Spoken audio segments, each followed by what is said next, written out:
Oh fuck, there's some pretty cool multiplayer shit here. Ah, what? I want that. I'm gonna play multiplayer. Got some Warzone shit. Oh fuck, I got a new scope. Let me try this out.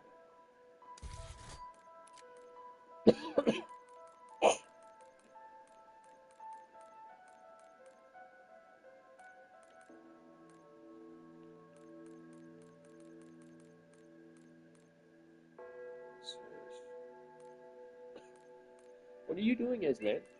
What are you doing? Get the fuck out of here.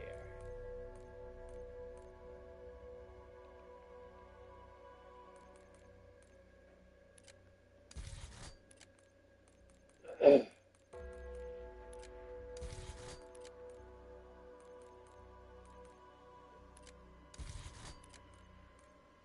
United States government of America.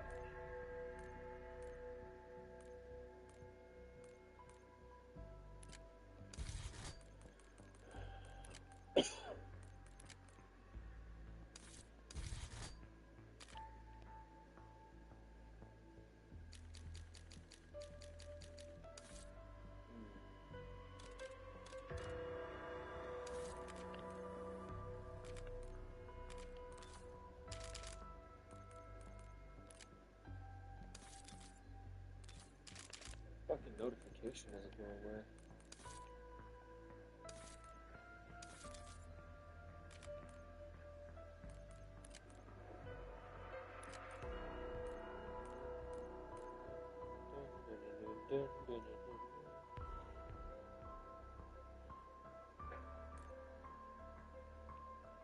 Oh, what? That thing looks sweet.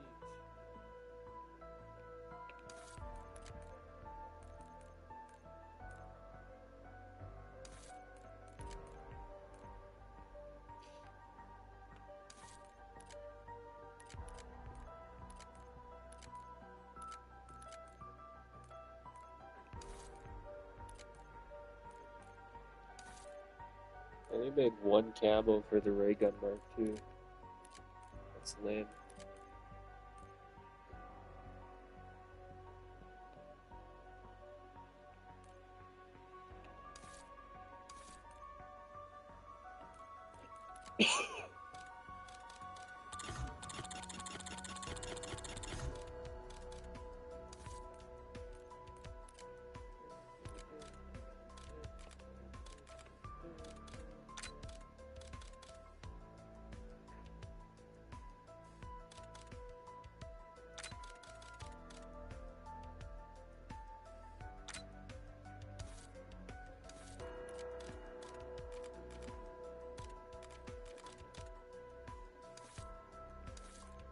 How the fuck do you unlock Mr. Peaks? What is 90s action hero? What is that?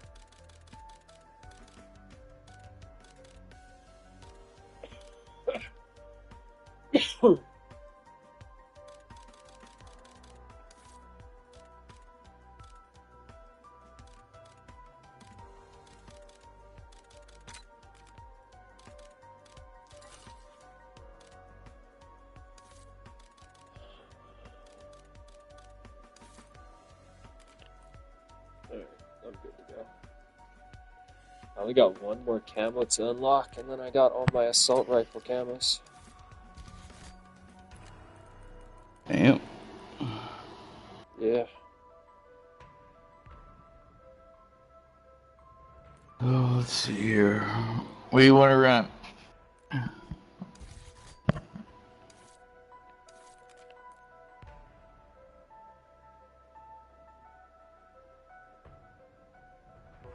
Huh? What? So what do you want to run? I don't know. What do you feel like playing?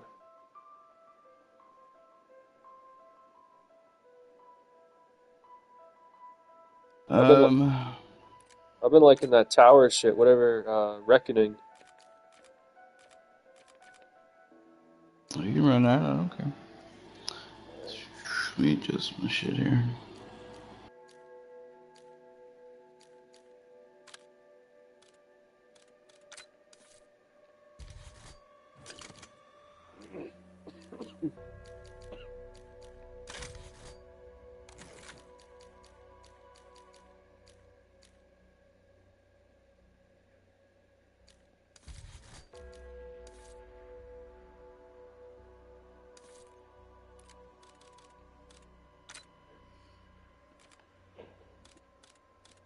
Oh, I got a Wonder Bar.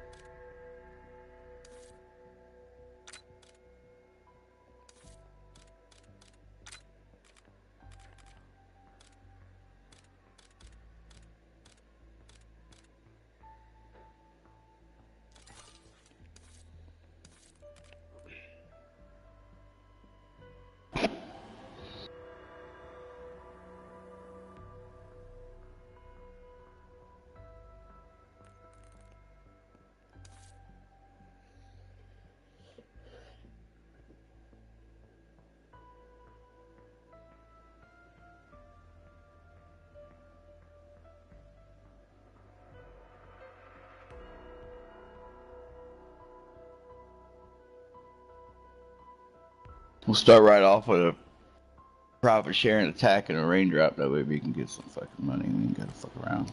Hell yeah. Alright.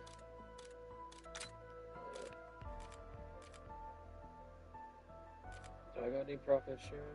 Yeah, I do. Put that in there.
Do we want to fill it? Sure. Gotta go with randoms then. Yep.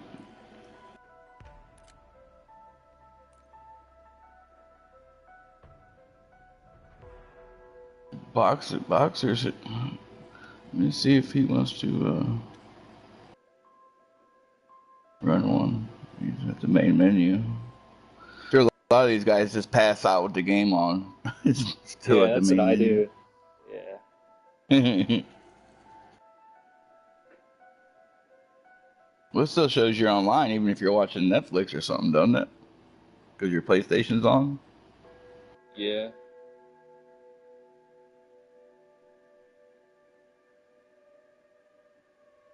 See if I'll.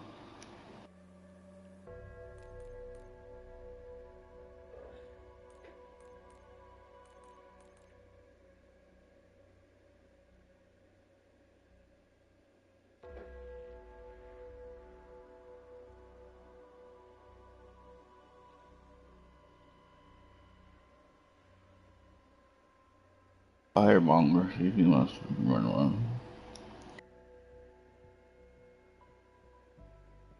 Buddha man.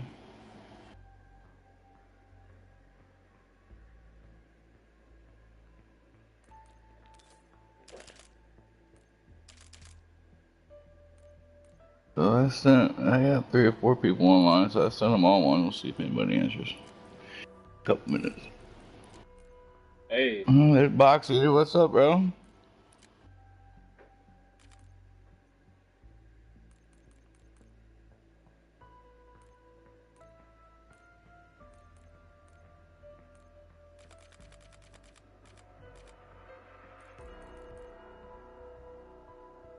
Make sure everybody's mic's on. What's up? What's up, Box? What's going on? Another beautiful day in sunny Florida. Oh, jeez, it's like a heat wave up here. Where you at? Are you in Washington or something, right? Pennsylvania. Pennsylvania, that's right. Yep. We're giving it a couple minutes. I sent a couple of people one, so we only got one more. See if somebody will fill it up our squad here. All right. I finally beat it yesterday. What's that, Reckoning? Yep. No shit. Yeah. Well, I joined the one guy's game. I had one armor plate, no perks, and a Pack 3 shotgun. And we beat it. damn it, man. I've only played it a couple times. Being king, I think it's the only person I've ever played it with. I think it's the only time I've played it. Yeah, I know the whole map now. I played it. It's confusing at first, though. Do you? Yeah.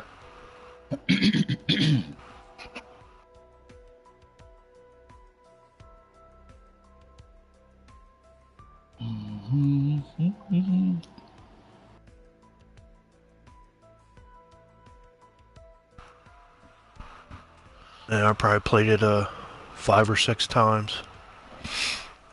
The whole thing. What was the boss fight on Reckoning? Sam. That big You can circle do eyeball that's in shattered, right? Yeah, you can either do that or you can fight Rick Tolfin, which comes out as a big robot guy. Oh no shit. And then, That's cool. yeah, and then after you kill the robot guy, he respawns into a jetpack Wonder Waft zombie, and you gotta kill that one. It's like super hard. We got past the first phase, and that was it. I seen the end cutscene for when you beat it. Apparently Rick Tolfin gets his kids back. I don't know what was up with that. But I didn't beat it myself. Yeah, that's the end. I beat the eyeball so I'm thing, just gonna but start not it Rick with Tolfin. us 3, but I got it to where any of my friends or our friends can join. Yeah, do that. Already.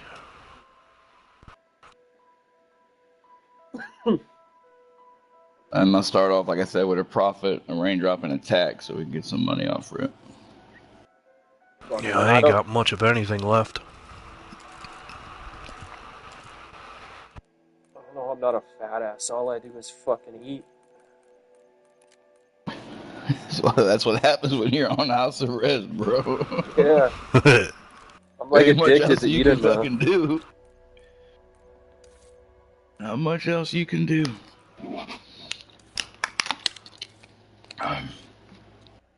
You stand there and make dancing TikToks while you're on.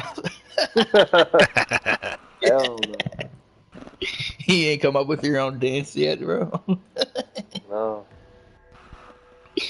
I'd be bored as shit, bro. I couldn't stand it but when I was on house arrest, I had work permission, and I worked for like construction, like so on like roofing or whatever. So we was at a different address every day, different town or whatever. So like, it really didn't feel like house arrest except when I had to go take the drug test. Yeah, well, you had that fucking, what's it called? The ankle monitor, didn't you? Yeah, it was just the ankle monitor. Yeah. Yeah, I don't got that shit, luckily.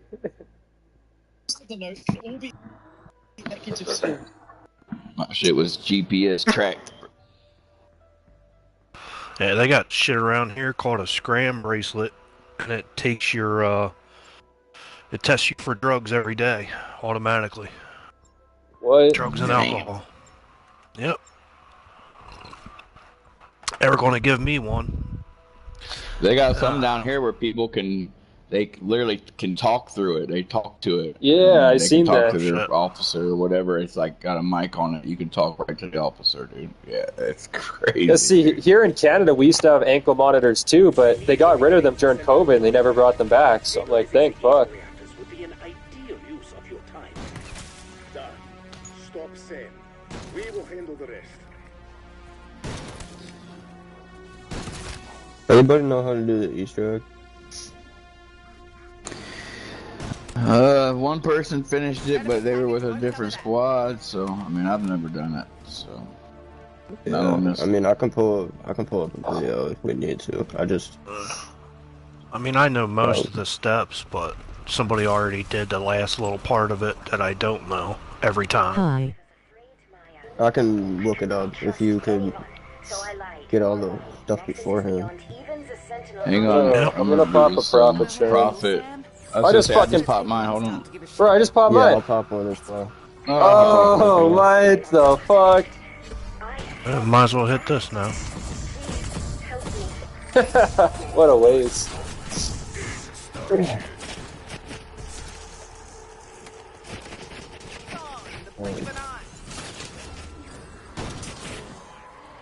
Hi. I gotta get these fucking Hi. sniper kills. Hi. Hi. Hi. Oh shit, we got so many points. Hi. I did that Hi. with the raindrop. So that gave us a nice. And then we have boost. like 3 profit sharings out, right? Dang, how y'all get so many? I only got 11. I got like 30 grand. Hi. Yeah, same. I got shafted on that.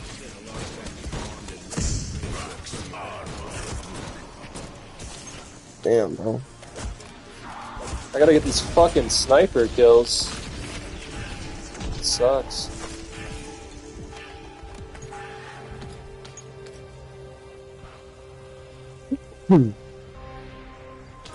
Get rid of this. Where did it go? If anybody sees that, pick it up. Hi. Hi. Max ammo and I can't see it. Hi. Yeah. Hey, Hi. I already hit. I already had my You gotta be next one. fucking kidding me. Hi. You got him? Hi. Hi. You lost For your some one and reason, only it's not perk. showing. Hi. It's not showing me Hey. anything. Like, I didn't see any Hey. of the raindrops come out or anything. Yummy. Huh. That's weird. Oh, I got cash back. Fuck. It's not what I wanted.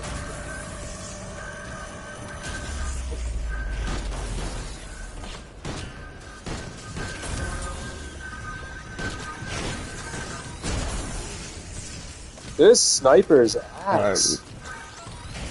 Did anybody get an No arm? problem. I'm turning off the rage inducer. I'm gonna try to find the box. I was worried I might lose my skins. Alright, it's not up this way, so it's the other door. Damn, Come on. there's a shit ton of points.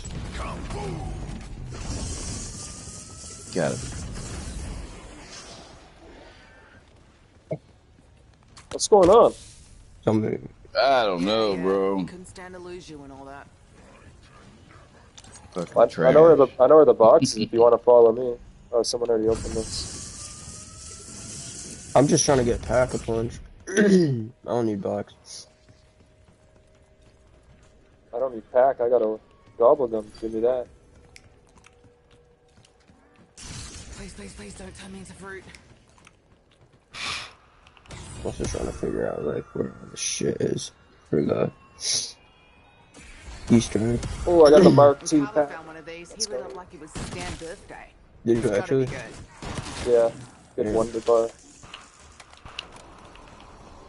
Yeah, you gotta go up that fucking elevator to get the pack. No security check. Yeah. I'm going to his office now because I know we All need to right. get there. Where'd you And then it find the goes to box at?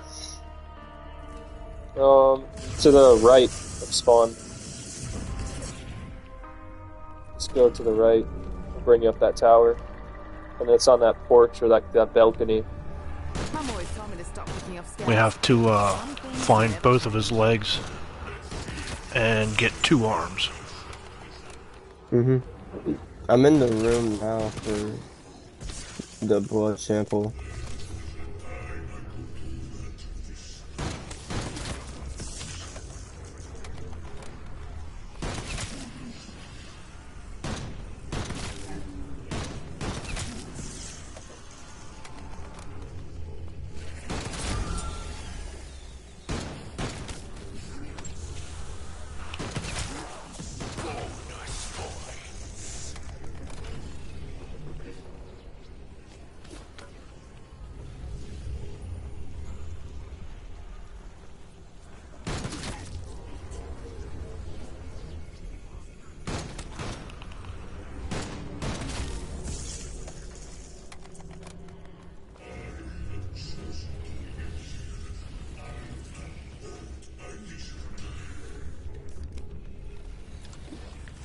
Whoa. When did everything get so syrupy?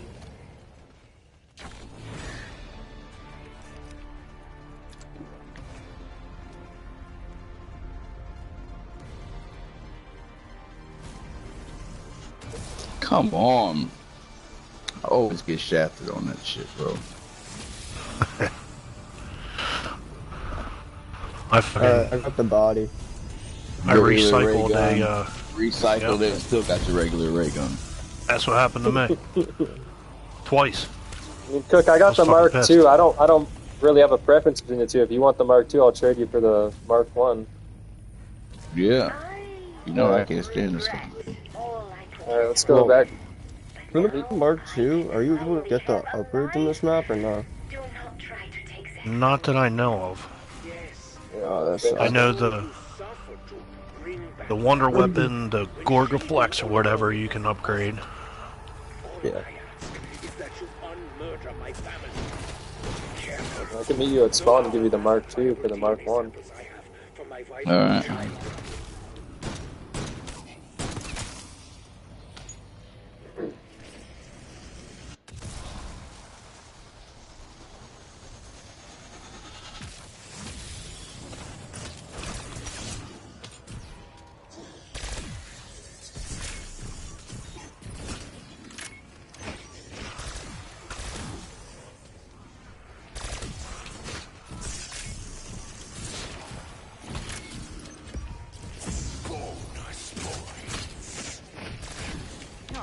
Trying to find something I can buy. Yeah. Go back up to the box. Yeah, probably gonna have to.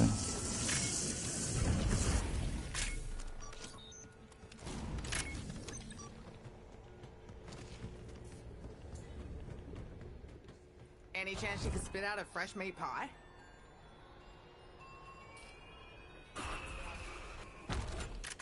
There you go. People like to say, you're being a proper see you next Tuesday. Get some weak ass shit. My boot is going through you. Yeah.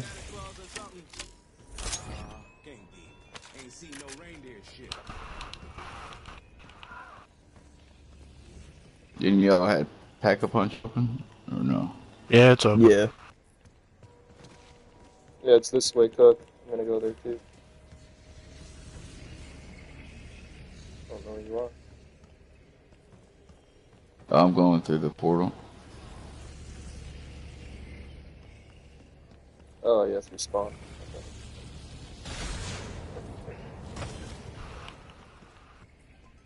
Okay.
Oh Where the fuck is shit! double tap? You shoot faster. No, like, where is it? Oh. Nothing. That was a waste. This map's so confusing. I know the map, I just don't think they added double tap. Oh, it's in here. I got it. Yeah, I've seen it. Don't know where it's in it. Oh, I bet. I just got double. I think it's. Alright.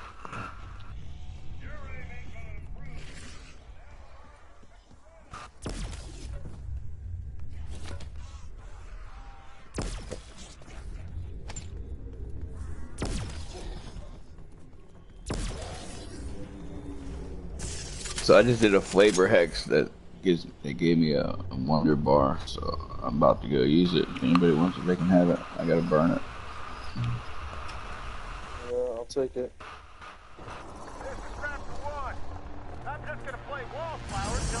And there is a free perk in this, but I can't find the guy to shoot. You gotta go all the way to the top and shoot down at Mr. Peaks and then jump through the hoops with your parachute. Mm.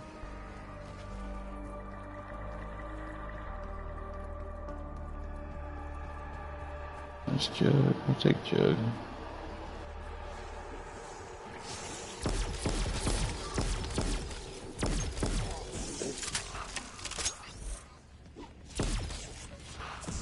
Fire sale.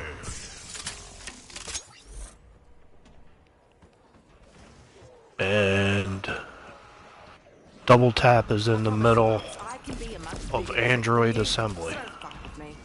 Oh, right, yeah. Okay. I've seen it And before. tower 2. Was that so hard? Has anyone ever gotten that pistol thing out of the box? I haven't. No, I I'm haven't trying to seen anybody I'm get trying it. to get the gun though. Oh man, the damn thing just. I mean, the gun kind of fucking Yeah, sucks, but I'm just really rare. Does it? Yeah. Oh, yeah, it's Everybody horrible. sees that Even after you box upgrade it, again. you gotta do a bunch of shit to upgrade it too. Yeah. Trader. Where's the other broken one? See, I wouldn't mind the gun, but the fact that you can't have a ray gun and that fucking pistol thing pisses me off. I'd rather have a ray gun than that Oh, pistol. really? Yeah. Well, then I'm done trying to get that. Where's the box? It was. You still over there, gotta- but it's not on the back of the tower anymore. So I don't know. We gotta find it. You still gotta get it to do the Easter egg, though. Oh, you do? Yep. Alright. See if we can get an arm here.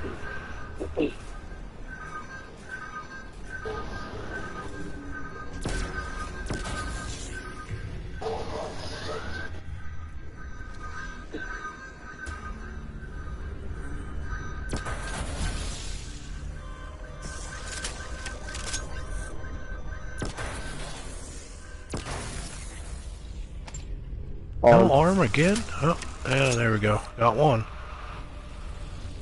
Mm-hmm. Oh, found the other leg.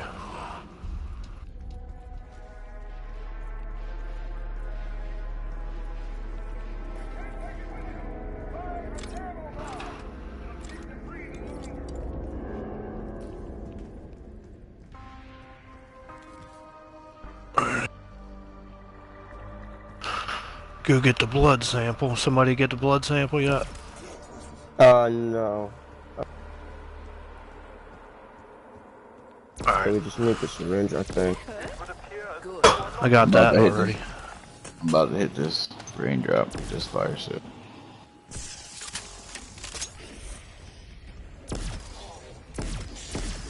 It won't let me fucking use it.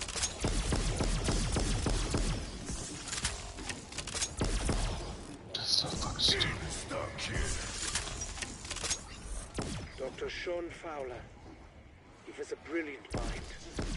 Such a waste.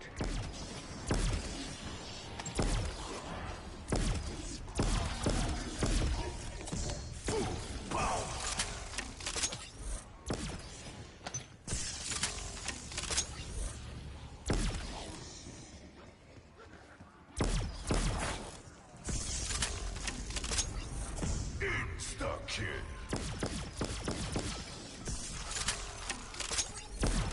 Now, if you look down here, there should be a ledge with Mr. Peaks on it, and you gotta shoot him. If you're all the way at the top. I'll look at them. Gliding down. I'm looking for him, but I probably won't be able to see him or shoot him with the shotgun. Yeah, probably not. It's supposed to be on a little ledge. Oh yeah, she's feeling a little friskier now. Come on, darling. I'm gonna show you up. Oh wait, I have a sniper. Hold on, I'm coming up. I can just snipe the fucker.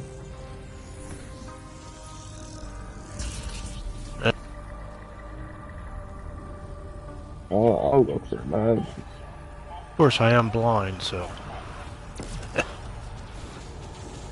Oh shit.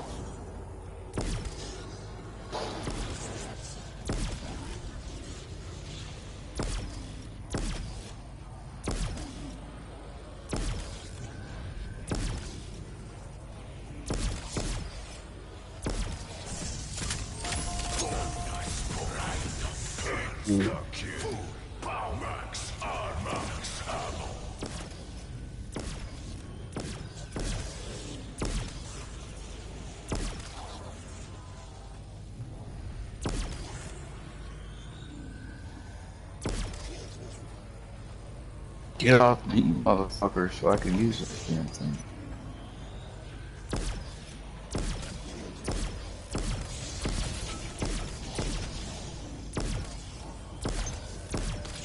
Come on.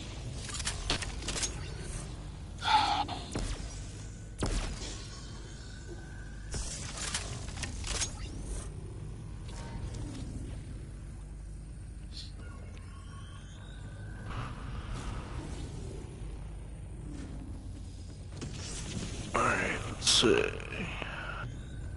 I'm coming up to do the Mr. Peaks thing. Yeah, I fell down. Should be able to find him. I have a sniper, so.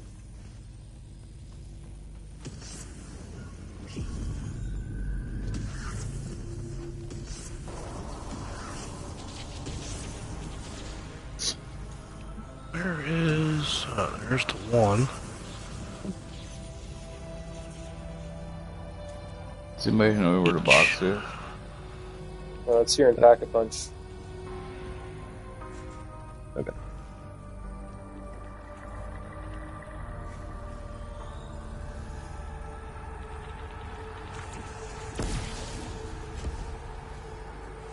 Now it's everywhere. Bro, how did you get up from here? Sicken. Ah, shit. Do I need to bribe you with a biggie or something? Shit.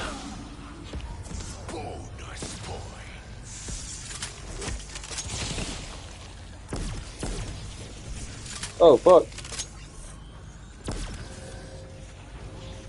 Well, rest in peace. All personnel, brace positions.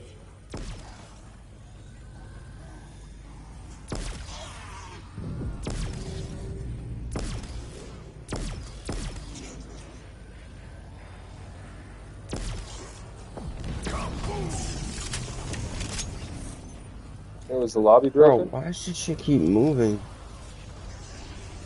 Okay, we're good. No, it's just only open to our friend. Yeah, I know, he just disconnected though.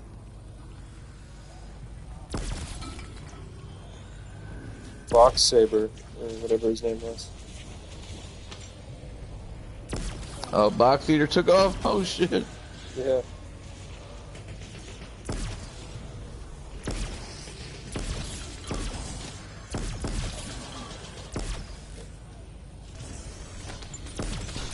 Was he the one who knew how to do the Easter egg? Yeah. Fuck.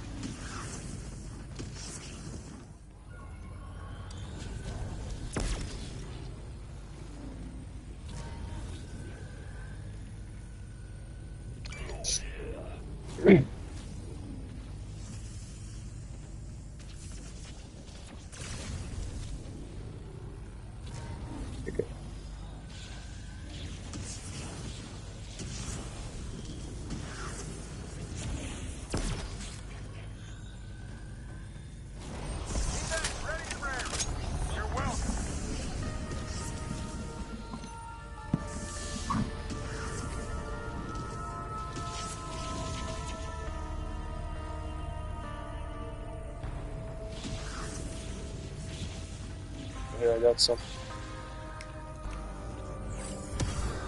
Mom never let us have Warning. these. Prepare for restoration of normal gravity levels.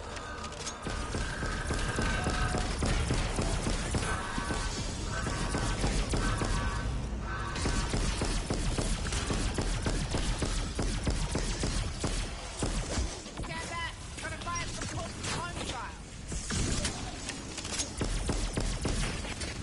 Eat it, Dad.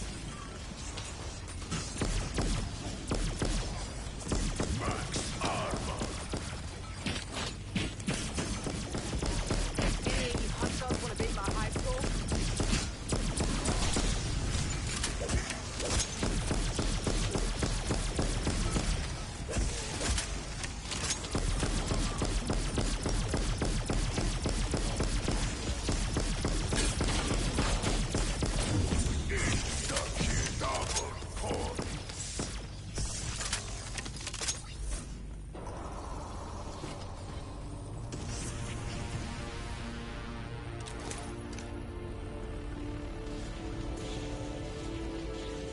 Be advised, local gravity levels are falling.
Tear them to pieces.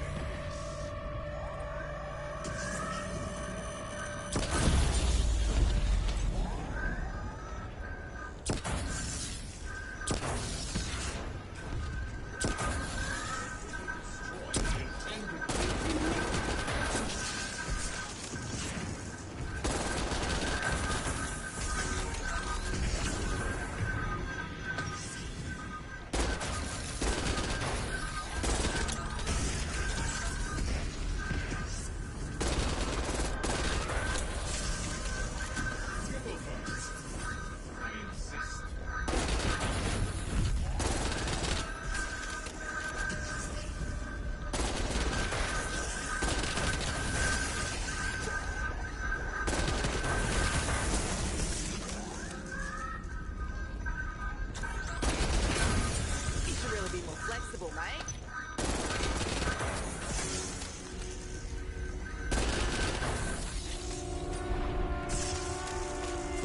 Max ammo. Hey, Peck, when we first met, never dreamed we'd end up here. With everyone who'd most like to see you dead. Well, I never dreamed you'd end Looks up like they there both for the rage quit year. on us, bro. Yeah. We'll settle for the fact that we're not pushing up daisies. Oh, yeah. Pansies. Bang, motherfucker.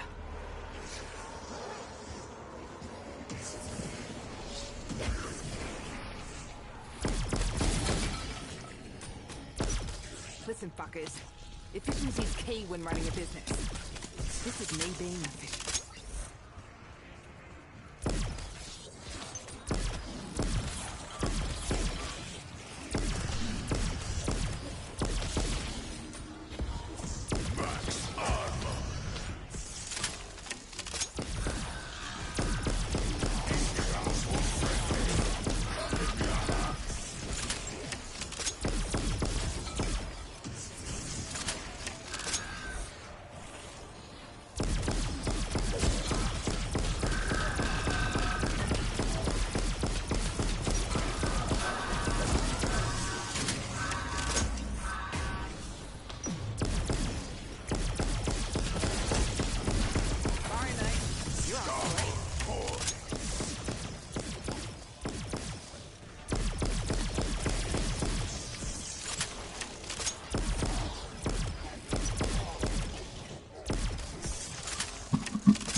The one thing we both have in common is we're seen as criminals, loose cannons. People hate it when you live by your own rules.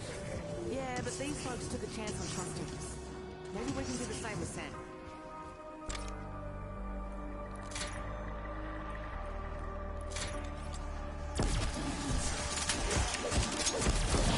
Thought I left that incessant screeching behind when I dumped my ass.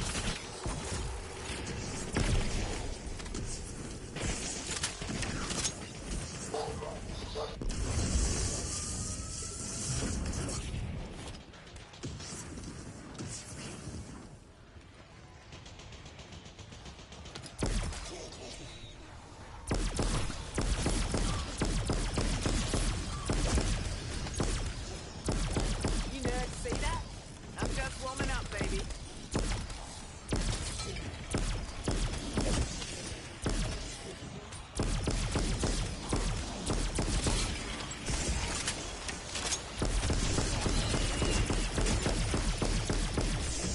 Fire sale.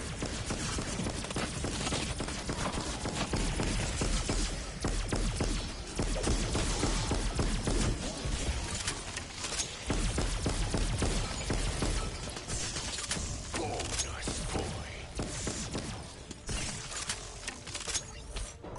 We are ready when you are. It better be soon. I Trust Sam. That's your game plan? Well, the only thing I trust is science. And my God-given genius, of course. Fuck science. Half the walking corpses in this place have PhDs, and look what that got.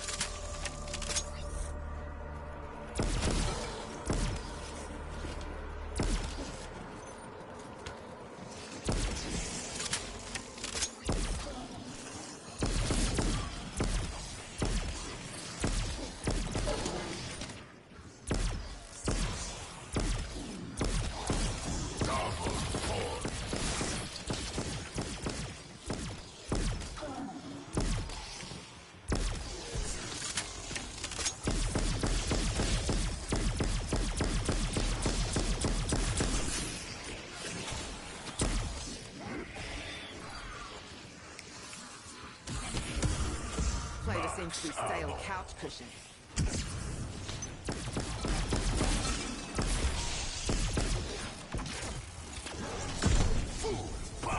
One less freaky beast to worry about. Going, gone! Fire sale.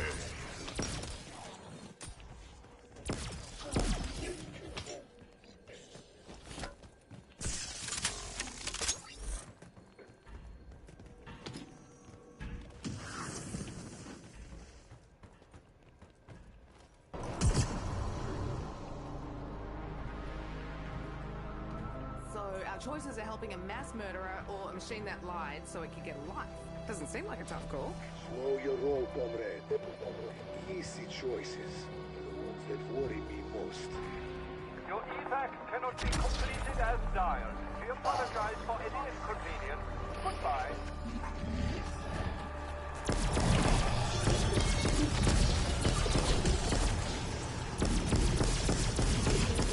Just trying to get me splattering your slop all over my kid boots.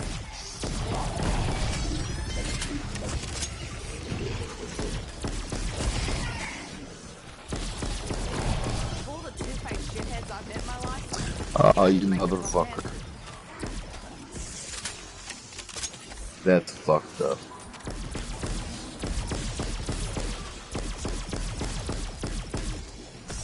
Max armor.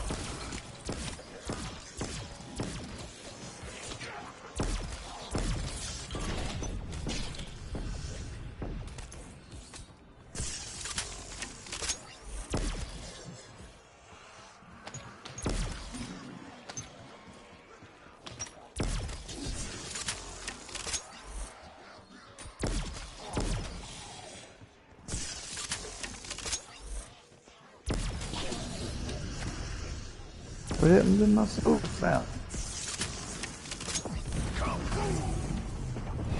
Motherfucker. Oh, there it is.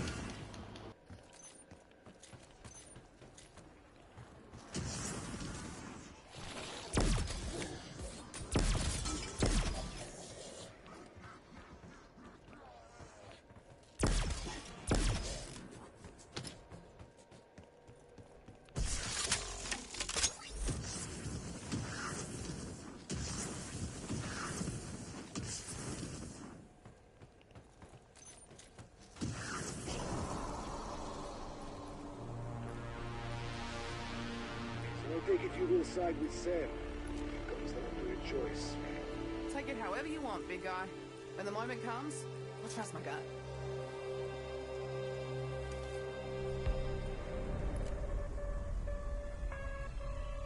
Tear them to pieces.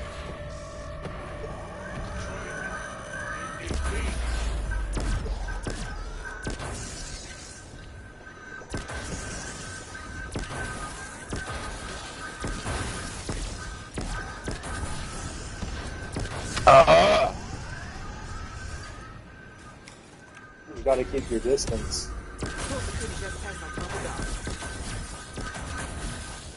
Fuck.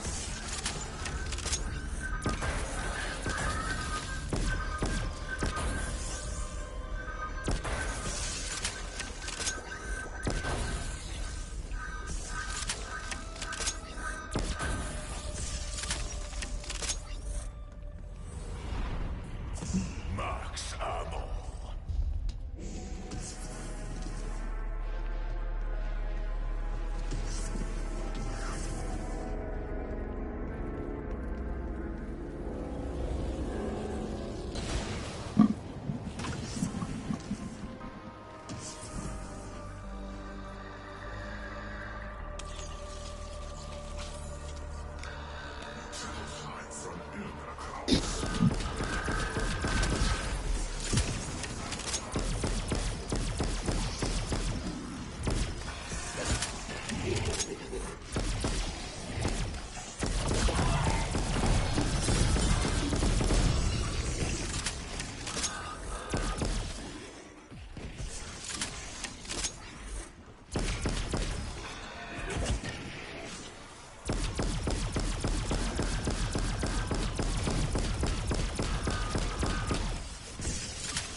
more where that came from.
This isn't permanent yet.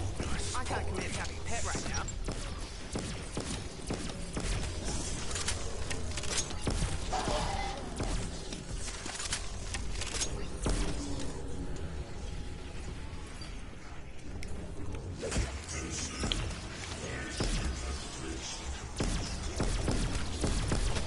Make room, you rotted sausages. I'm coming through.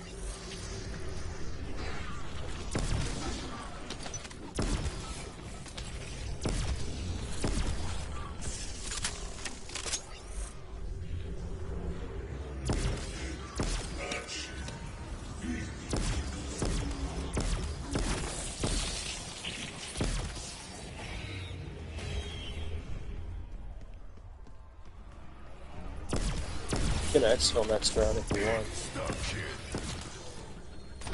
Yeah. Might as well to get our points. Yeah. Hello there. Hello.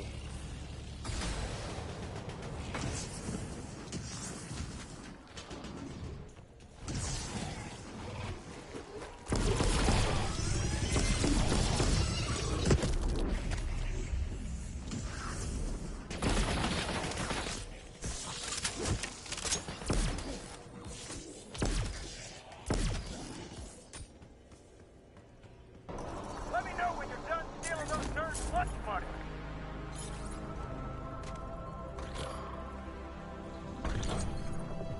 I'm a bloody natural. Where do I go? I don't remember. Just jump down from you up got it there. marked. Just down the hole. There's a hole right here. Just jump down the hole.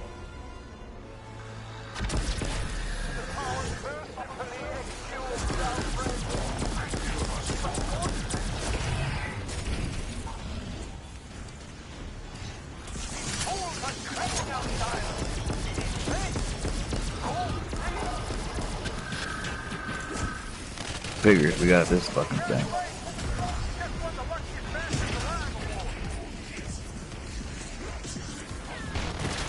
You see that, Peck? How about you get off your ass and give it a go?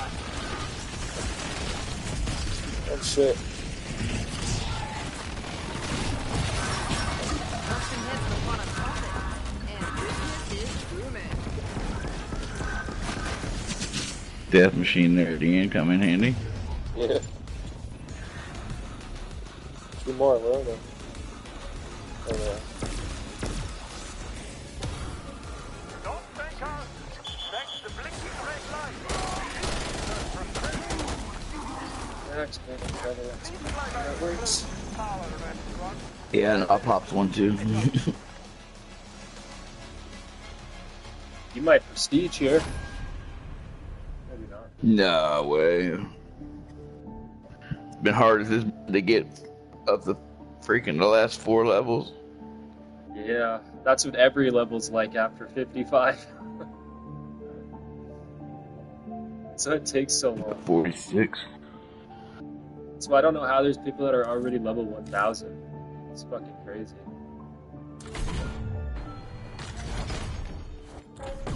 Like, I think for me to get to level 1000, I'd have to put probably another 800 hours in on this game. I don't know if I'll ever do that. Hell no.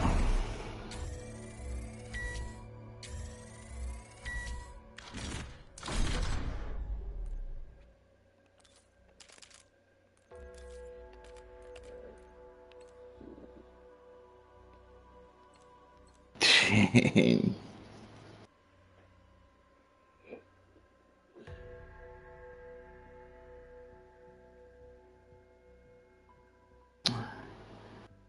Alright, brother, I gotta get ready for work, man. Alright, take care. Catch you another time. Later, bro.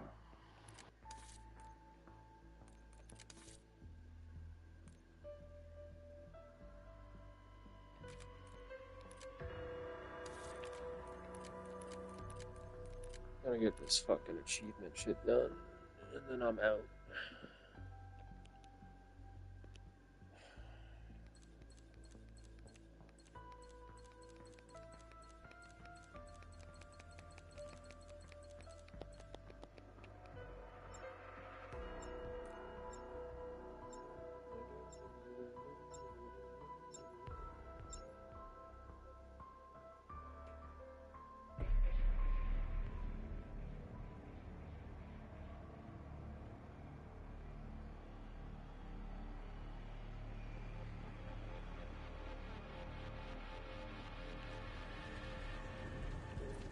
Welcome to Liberty Falls. You've traveled halfway around the world. Now let's get this finished. First time in America. And it looks just as bagged out as expected. How's that for a party favor?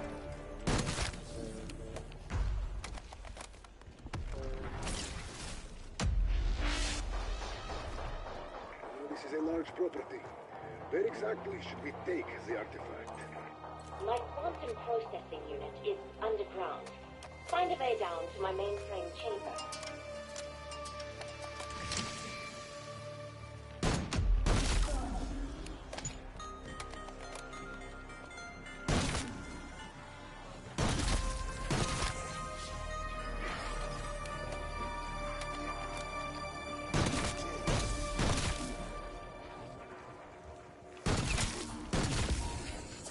Max armor.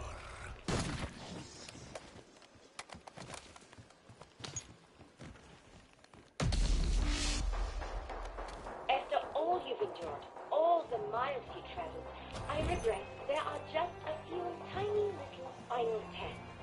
Great. More mystic puzzles, yeah? Fuck me dead.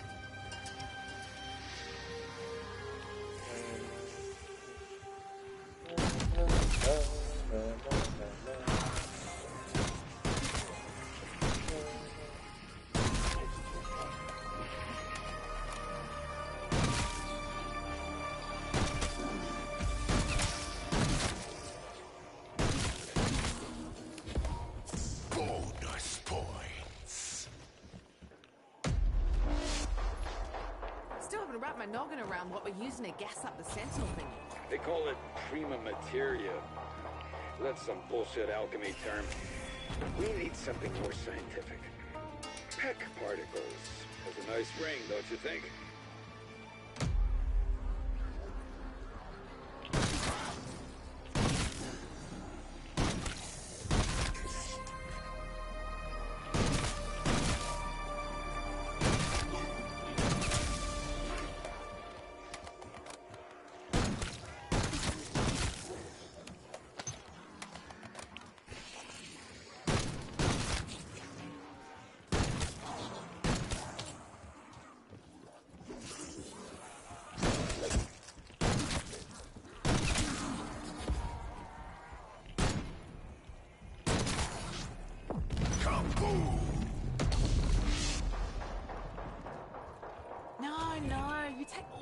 cartel boss and arms dealer I ever met had a villa, plantation, or mansion. Might seem cool to some.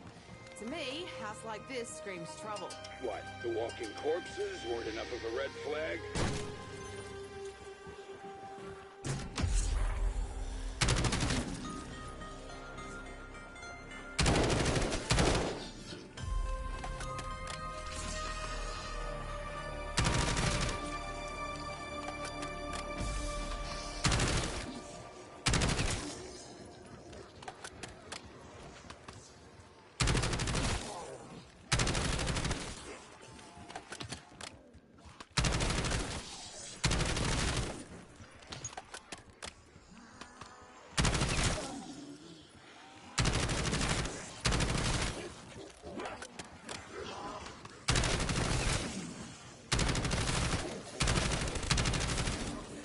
Double point.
Welcome to Liberty Falls. You've traveled halfway around the world. Now let's get this finished. First time in America. And it looks just as shagged out as expected. If I had time, I'd have done wood. Oh.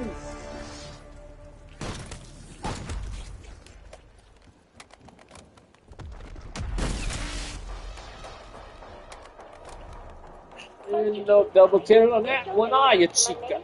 Chamber. I cannot wait to see you. No. Underground. Everywhere we fucking go, we end up underground. No.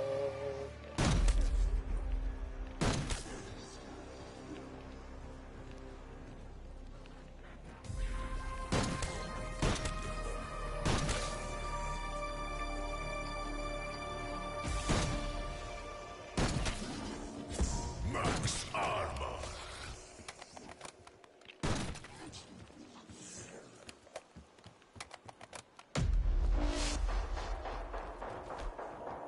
Everything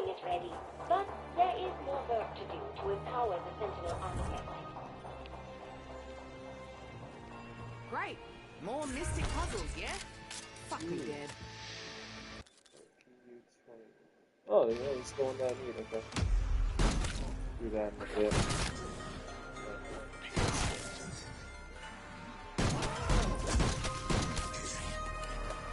We're getting a fuck ton of fucking XP, Aslan. I'm telling you, Aslan. A lot of XP in this thing here. This thing. Go crazy on this motherfucker.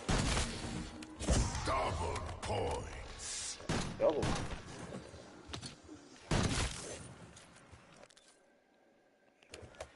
Still need like 60 fucking kills on this thing though.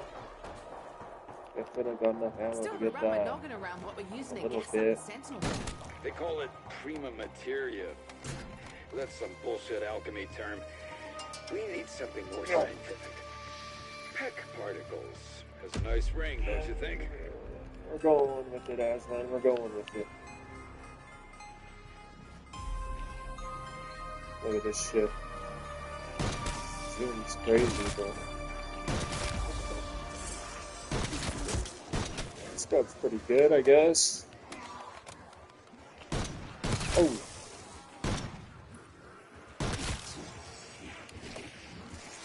Oh, Aslan, I didn't see you there.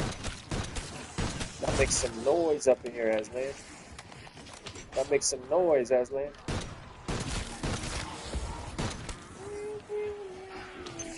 Bonus points.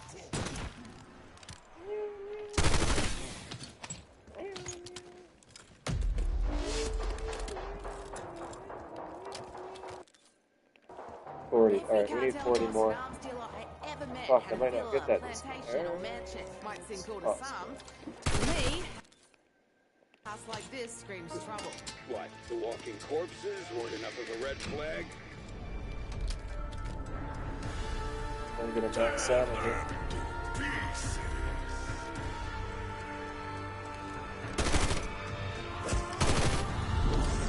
I'd give Weaver's left nut to get that fucking elevator working.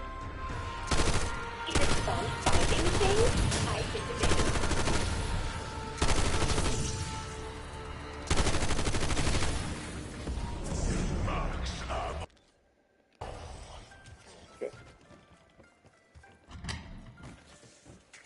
Until today, the only reason I'd be caught dead in redneck territory is the barbecue. Ugh, stop right there. With all the dead meat around here, you'll put me off pulled pork forever.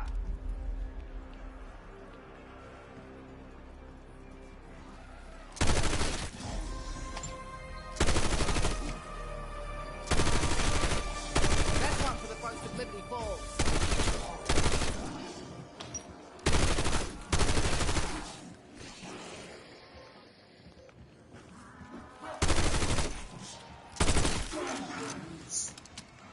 No opinions for you. That's illegal.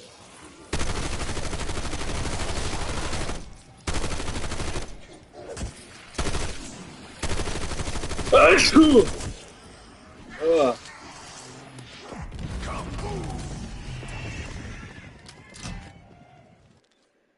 Oh shit. Close. God, this place reeks of rich douchebag. Get fucking Your 40 word for kills that, on this shit, Russian? Aslan. You're quite familiar 40 with more this fucking technique. kills, that's it. Proletariat. It's gonna go crazy then. Bizarre. You can't. We Gotta famously get 40. solved that problem. 40 more, Aslan. Oh look, it's taking way too many now though. Yeah, we're not gonna have enough ammo to get 40 fucking kills. Oh, let's see if we get headshots, it's still a one shot. Yeah. Whatever, I'm not gonna have enough. Oh, that's gonna help a lot. Okay, I might actually have enough. Get multiple kills with one shot now. That's true. Oh yeah. And we only need like 10 more kills with this fucking thing. Alright, 12 more kills with this fucking thing, that's it. We are far from home, you and I. So, What do you think of the decaying West? Is that some kind of Soviet put down? Because I'd wear that on a t-shirt. You're getting close. I can smell it. Not literally, of course. Okay, yep, we're close.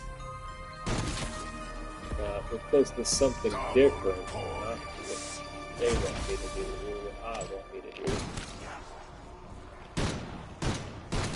Oh shit. Okay, just a few more kills. Come on. A few more kills.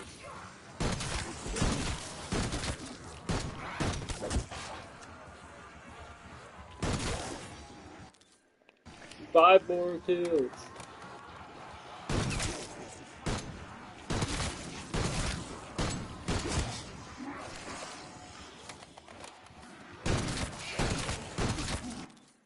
Got it. Got it, motherfucker.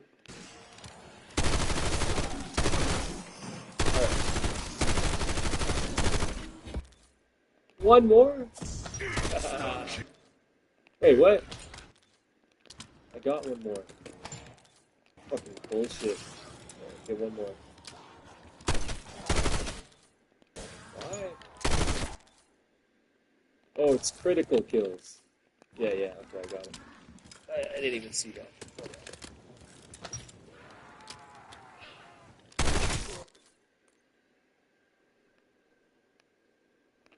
Alright, we're good.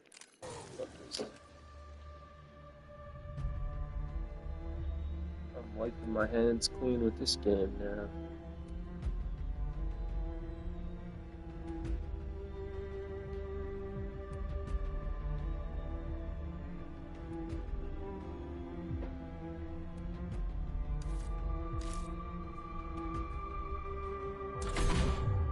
The horrifying story of Jeffrey Epstein.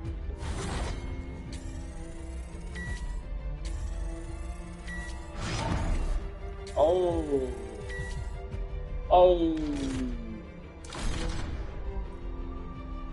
199.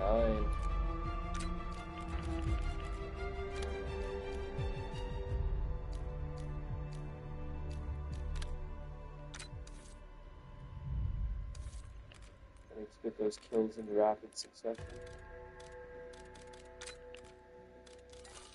That's the goal now with this fucking thing. Hello everyone, welcome back. I hope your day is starting off great.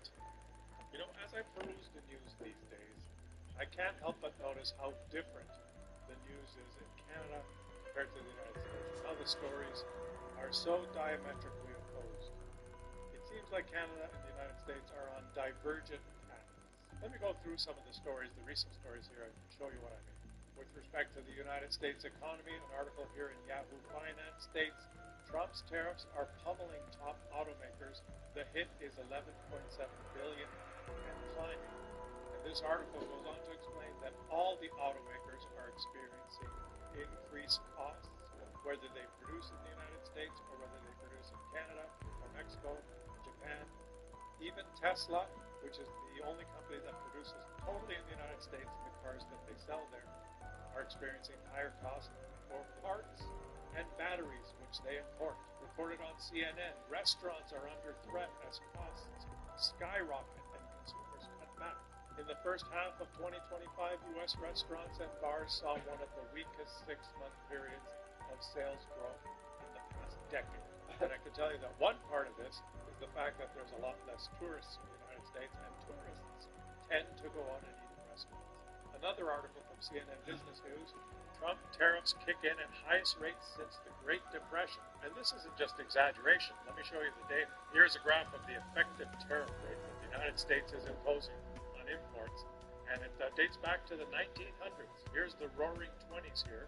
Tariffs were low during the roaring 20s. And then in the 1930s, one of the responses to the Great Depression by the United States was to raise tariffs to, on this chart, up to a 20% effective rate. And this policy was a disaster.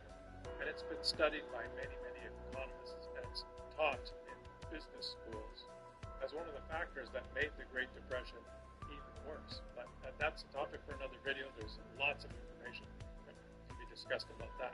But you can see the effective tariff rate has been steadily declining. over the decades as the world has moved into more free trading markets, and now Mr. Oh, fuck. has moved that effective tariff rate up even higher than it was during the Great Depression here at around 25%. How do American companies and consumers feel about paying about a 25% tax on everything that they buy from business? Meanwhile, partly in response to some of these reports, Donald Trump warned that ending the tariffs now would trigger a Great Depression. He's just flipped the facts into a bizarro, backwards, imaginary world. He stated that a court ruling against the levies now would make it very difficult for the U.S. economy to recover.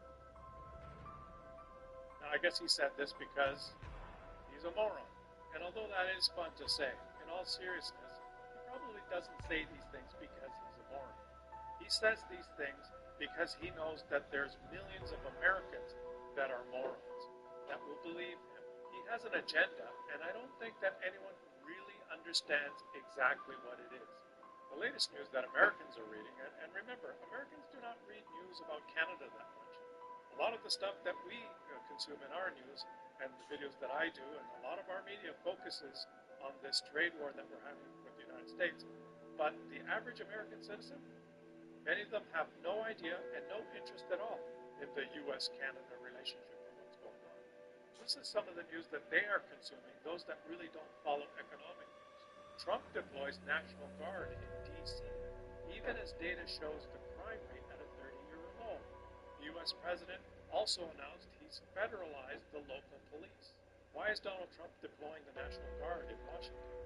There's been nothing on the news about any kind of crisis in Washington. What's the reason that he's doing this? Is he just doing it to see if he can? Is he preparing for something? Is he practicing for something? What are his plans in the future? And this is what we really don't know what the specifics are. But it's very, very scary. This is the type of thing that an authoritarian does. In this CBC article, they quote statistics that the crime rate in D.C. has actually been dropping for a number of years and is at a relative low rate. Even though Trump claims that crime is out of control and he has to deploy the National Guard in D.C., which is strange because you just have to peruse some other articles about U.S. news and you can read about real crime reported on CNN. Friday's attack on CDC officers was targeted and deliberate, reported on the Financial Express. Another mass shooting in the U.S. 6 people injured in Baltimore, what we know so far. Reported in The Guardian, 2 people killed and 6 wounded in mass shooting at LA warehouse party. Oh, that's a Democratic state. Don't worry, reported in The Guardian as well, in a Republican state, 4 killed in Montana bar shooting, in the U.S.'s 9th mass murder of 2025.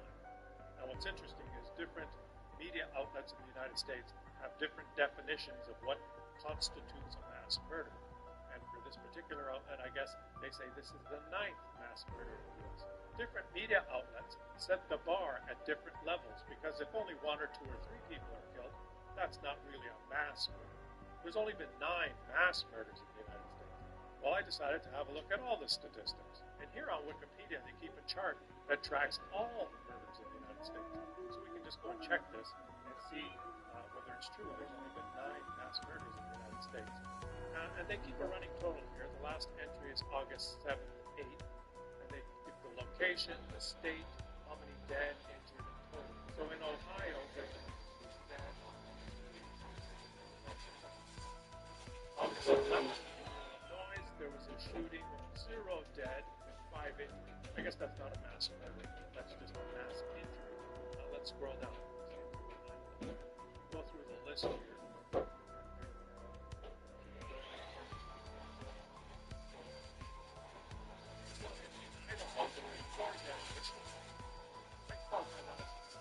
This one in Philadelphia was like 3 dead and 9 injured. I qualify that as a mass murder. Dead.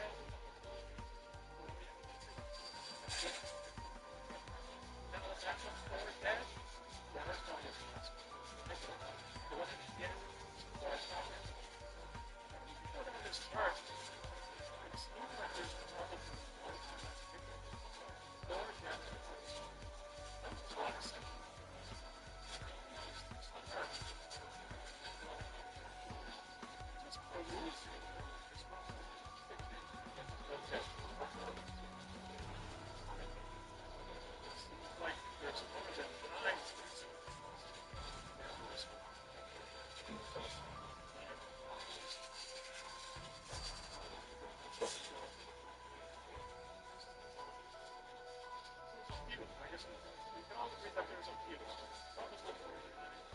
streets again. It looks like the first set of murders happened on January 1st. When there were 0 killed and 10 injured in New York, 1 killed and 5 injured in Louisiana, 1 killed and 3 injured in Texas, and 2 killed and 5 injured in Illinois. That was on January 1st. So I guess if Donald Trump wants to be thorough, he should probably deploy the National Guard in the whole fucking country. So we're going to be people who are looking for legitimate mass murders and mass murder and shooting. He's going to be testing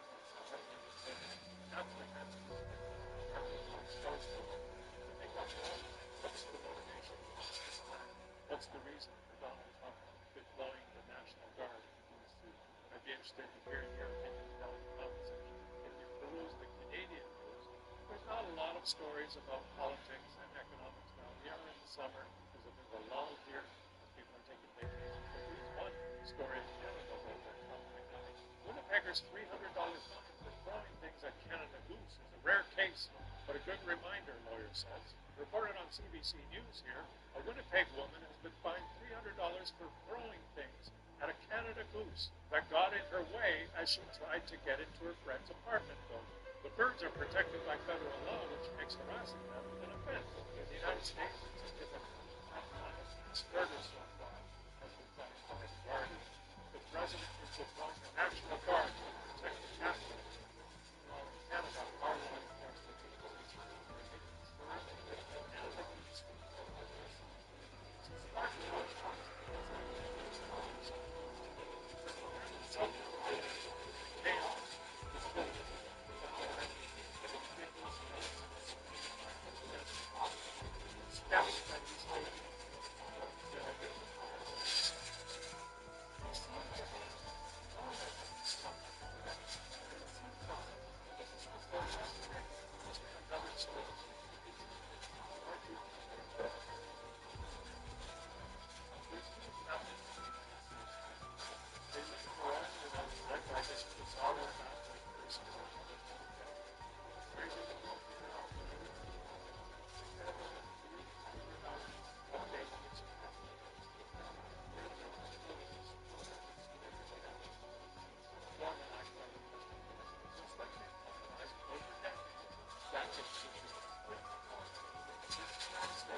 just put it on the news right before you talk about Taylor Swift's new album. And Americans are just going to let it unfold around them.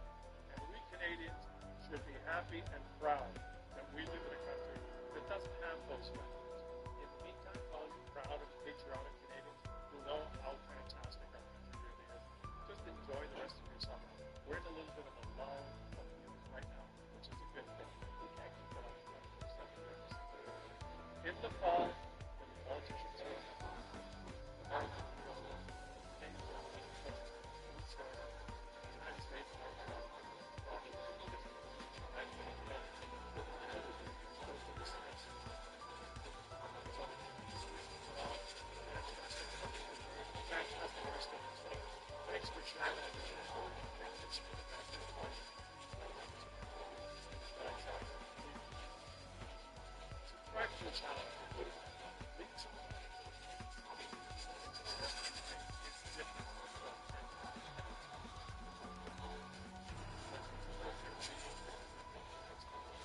catch you all on the next one.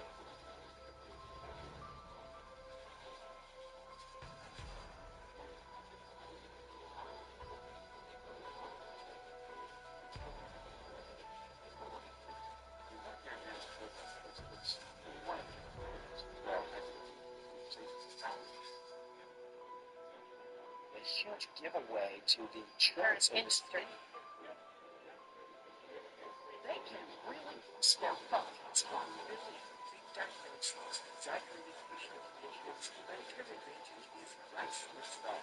If you're looking for ways that you're following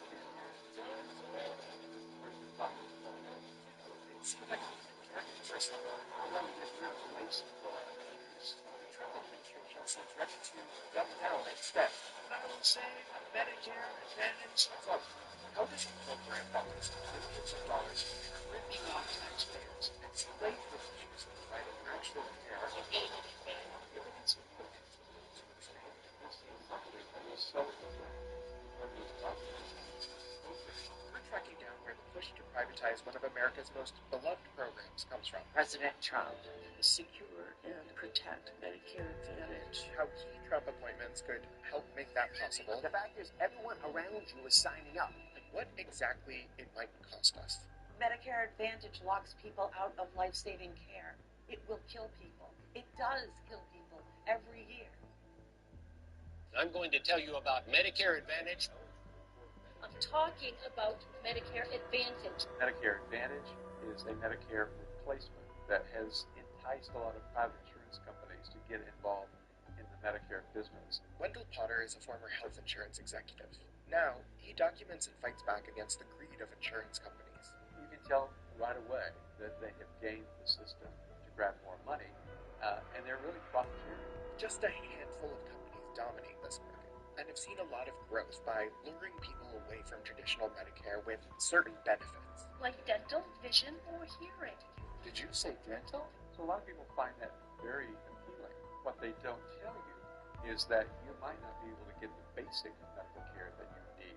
These private insurers are given a set rate per person they cover under Medicare Advantage plans per year, paid through the Medicare Trust Fund.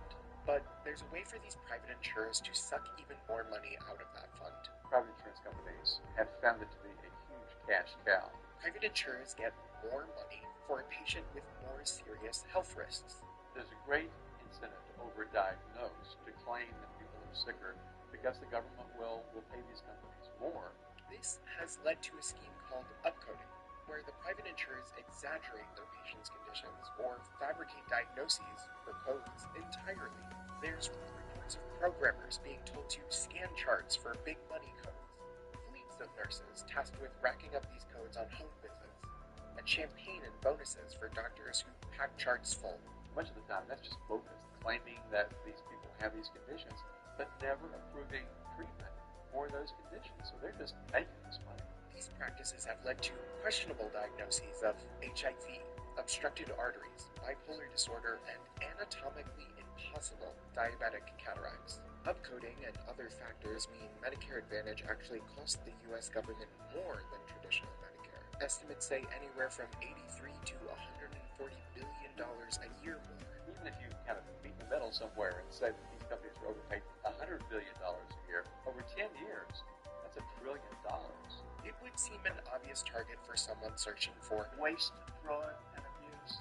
But it just might not be a priority. With Medicare Advantage, you can get a plan with $0 monthly premium. You might recognize Dr. Oz from his long-running daytime medical advice show. The viral sensation known as Salt Bae is here. But now, he's the head of the Centers for Medicare and Medicaid Services. Oz has a long history with the program he is now in charge of overseeing. I'd be signing up, so why are not more folks signed up? Oz used to hawk Medicare Advantage on his show. Medicare beneficiaries have another option. And was even a licensed insurance broker in more than 20 states. His ethics disclosure forms show a number of investments in for-profit health companies, including up to $600,000 in stock in United Health Group, the leading Medicare Advantage plan provider in the country. Despite all of that, this is how his confirmation hearing began. Is there anything that you are aware of in your background that might present a conflict of interest with the duties of the office to which you've been nominated? No. I think the Trump administration thinks healthcare is like any other business. Dr. Diljit Singh is a practicing physician and the president of Physicians for a National Health Program. The group has been vocally opposed to Oz's nomination to serve as the head of CMS. I don't think that they understand what us regular people mean when we say conflicts of interest. Even outside of the Dr. Oz show, how many of these plans are there out there? They sound good. Oz has plugged Medicare Advantage as some sort of miracle solution to public health challenges in America. Medicare Advantage, why not expand that? His 2022 Senate campaign was marked by an insistence on moving more public dollars to private insurers. Medicare Advantage for all, not Medicare. Medicare Advantage for all could provide universal coverage. We should do this now. When he is somebody who's getting paid by these companies It makes perfect sense to me that he would recommend it. But the push for privatization is not just coming from Oz. I will save Medicare Advantage. In his first term, Trump signed an executive order bolstering Medicare Advantage. Health and Human Services actively promoted the plans in direct email campaigns. Under my administration, your Medicare Advantage is safe. Then there's Project 2025, which has designs on making Medicare Advantage the default enrollment option, which would push even more of the public's Medicare Trust Fund money into the pockets of private insurers. And then there's the lobbying, from insurers themselves and from what's called the Better Medicare Alliance. The group, whose backers and funders include the largest private insurers in America, have been lobbying big time. We're an organization trying to make more of our Medicare dollars be spent on shareholder dividends, on CEO salaries, on something other than actual health care. When the Biden administration was looking to curb waste and abuse in the Medicare Advantage arrangement, the group spent millions on a Super Bowl ad to fight off the changes. Tell the White House not to cut it. And they've been pressuring Trump to prevent any other changes and preserve their dominance. President Trump, secure and protect Medicare Advantage. And it seems to have worked. Watching the health insurers, they are jumping today after a bigger than expected increase in the government's reimbursement rate. Almost double what the Biden administration had proposed initially. The Trump administration just announced that private insurers will get $25 billion more in 2026 for their Medicare Advantage plans. News that caused a spike in stock price for health insurance companies. Most of those stocks are moving higher. UNH, CVS, which owns Aetna, Humana. Take a look at all of them. They're amongst the biggest gainers this morning. Elements. A former lobbyist for the Better Medicare Alliance, Don Dempsey, was tapped by Trump to serve as the top health official at the U.S. Office of Management and Budget, giving him and the insurance industry he has benefited from power over budget decisions regarding Medicare and Medicare Advantage. Between 2020 and 2024, the largest Medicare Advantage providers spent a combined $332 million lobbying on the program. Between Oz, Trump, Dempsey, and the insurance lobby, it can feel like this push to fully privatize Medicare is coming from everywhere. I think it's one big voice saying the same thing twice, which is we are trying to find a way to get these companies to make more money. It is not important to us how much health care Americans get. In his ethics agreement, Dr. Oz pledged to divest from some of his conflicts of interest, including his investment in the #1 Medicare Advantage plan provider in the nation. But morally, it tells us that he has a bias and that he has the potential to have a relationship that enriches him after these 4 years. Oz was questioned about the upcoding and overcharging carried out by the private health insurance industry during his confirmation hearing. And I pledge to confirm that we'll go after it. But Oz or not, the Medicare Advantage grift is unlikely to just stop if the private insurance industry has any say. They make far, far more money in profits on Medicare Advantage than they do on their private plans that are sold in the commercial market. Private insurance companies are relying on our Medicare money to inflate their bottom line. According to an analysis by The Lever, if the government had eliminated overpayments in 2022, the insurance industry would have been hit hard. United Health Group would have seen profits drop by more than a third, CVS Health by more than half, and Centene by a quarter. They haven't been focusing on growth as much in the private sector because they found that it's much easier to rip off taxpayers than it is employers. But we've just been talking about the profiteering. We haven't talked about what Medicare Advantage really means for those enrolled. It's insurance. We pay into it. We earn that insurance. I didn't ask to get cancer. Jen Coffey is a former state legislator and EMT. She's enrolled in a Medicare Advantage plan. Because I have Medicare Advantage. He wants to put everybody on that. Thank you, Senator Cortez. People will die. Jen is, unfortunately, deeply familiar with how Medicare Advantage compares to traditional Medicare. It's supposed to cover everything Medicare does. Key point. But that's not reality, right? Despite being offered as direct alternatives, there are some pretty big differences between traditional Medicare and Medicare Advantage. In traditional Medicare, you can go to almost any doctor or hospital or clinic any kind of healthcare provider in the country. People on Medicare Advantage, though, are locked into networks, sometimes very limited networks, which can be frustrating for people like Jen, a two-time cancer survivor. I went for my routine checkup. I'd been a Dana-Farber patient since 2013, and I got a bill. They're saying the provider's in network, in the building, but the building of Dana-Farber is out of network, and I'm not allowed to go there anymore, even though I've been going there and have the same insurance. So after all of these years, I have now moved my care to a different hospital because I can't go there anymore. And then there's prior authorization, the permission you need from the health insurance company before starting a certain type of treatment. In traditional Medicare, prior authorization is rarely ever used. But private Medicare Advantage insurers do use them, and that can mean denied or delayed care, and a paperwork nightmare. This is my life. As a result of a cancer surgery, Jen was diagnosed with CRPS, complex regional pain syndrome. With no known cure, one of the only treatments is an infusion therapy. I go to them and I get a prior authorization, and you think, that's good. Now you can go get the care. Well, then I go get the care, and then I get the bill. I have to pay $600. They only paid $1.22. This isn't right. So I filed for an appeal, and they took money away. Now they're saying they're only going to pay $1 and a penny. So I have to keep doing this. I don't have a choice. Traditional Medicare is not perfect. There are weaknesses. The out-of-pocket expenses, the fact that it doesn't cover certain parts of care, and those issues are kind of what have allowed Medicare Advantage to flourish. It shouldn't be like this in America, but it is only like this in America. The answer can't possibly be to fuel the private insurance grift more. Every single healthcare dollar should go to healthcare. Not profit, not shareholder dividend, not somebody who never ever did anything good for a person. But that is not the future the health insurance industry wants. This is Medicare Advantage. This would be a great solution for them to keep that money gushing, but for the rest of it, it seems to be an absolute disaster. It puts a lot of money in a lot of rich people's pockets and takes a lot of care away from good people that deserve access to it. Thank you so much for watching our video. If you'd like to see more stories like this one, be sure to like and subscribe to the channel to get more Perfect Union in your feed. And if you have any ideas for stories that you would like for us to investigate, just drop them in the comments below.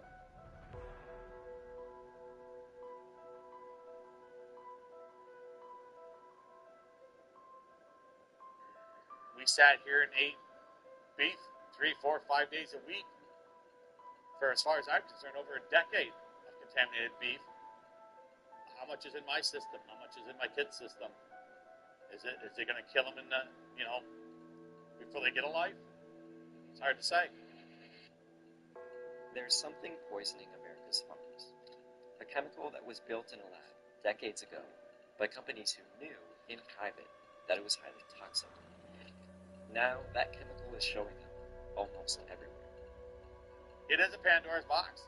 It's going to blow up, and people are going to find out it's in everything, and it's in everyone, and there's nothing to clean it up, and there's nothing to save you from it. Toxic PFAS, also known as forever chemicals. PFAS are in so many consumer products. Non-stick pans, Dental floss, computer chips, shampoos, and conditioners. Whether it's gone down the river and contaminated fresh drinking water for people, or if it's on farmland and you're eating it, it's out there. We have a mass poisoning of our population. Forever chemicals are linked to a number of serious health issues. How can a company knowingly have contaminated the groundwater? So, how did we get here? How did our farms become toxic waste sites? How did the Teflon in your non-stick pan become a full-blown public health crisis? And why has it taken so long for the government to take action? They knew about the problem for decades. And now they've got a chemical that can't be destroyed, it can't be cleaned up. If we don't get some real response real soon, we're all going to be in a real hell of a shit show mess. Can you talk about how you guys name the cattle? It's just it's a family thing. My kids name them, my wife names them, and it's just better than numbers. Jason Grostic is a third-generation cattle farmer from Brighton, Michigan. We started back in the early 1900s. Back then it was a dairy farm. My dad took over things in the 70s. We lost him to a farming accident in 95. And then in 97, we decided to get out of the dairy and get into beef. There you go. Have fun. That business was booming. We were growing steadily every year. We had plans of our kids taking over and doing it. 3 generations, could have been 4.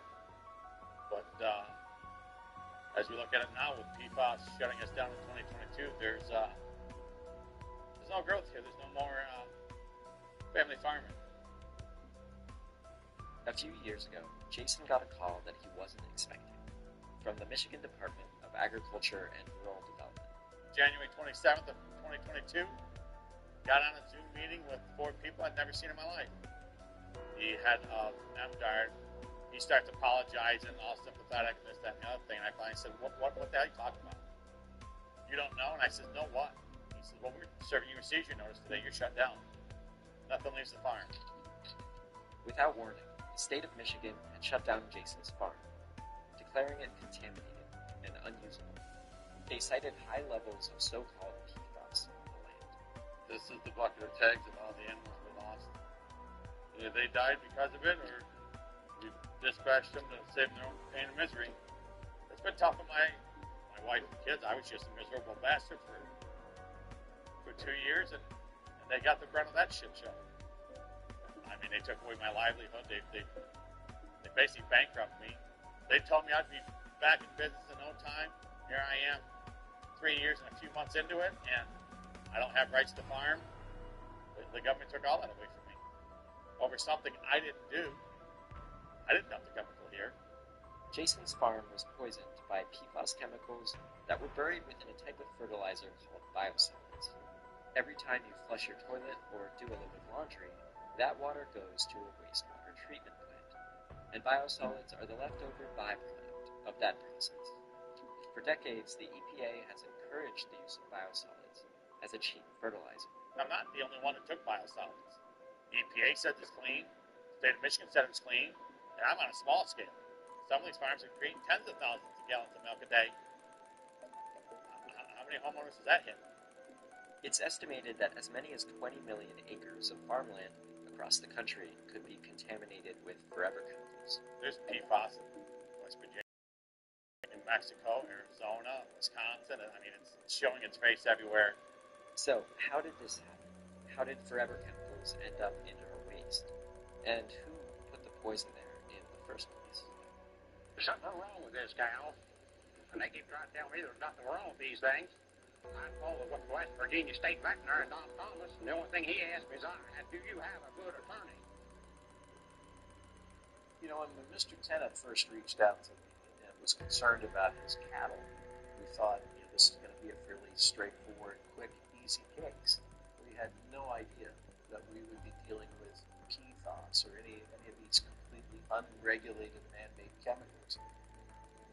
Rob Ballot started out as a corporate lawyer who specialized in defending large chemical companies from environmental lawsuits. But in 1998, he was approached by a farmer from Parkersburg, West Virginia, a man named Wilbur Tennant. Well, this is what they expect a man's cows to drink on his own property. Wilbur's cows had been acting deranged and dying off at an alarming rate.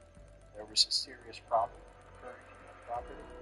There was something coming out of this landfill next to his property.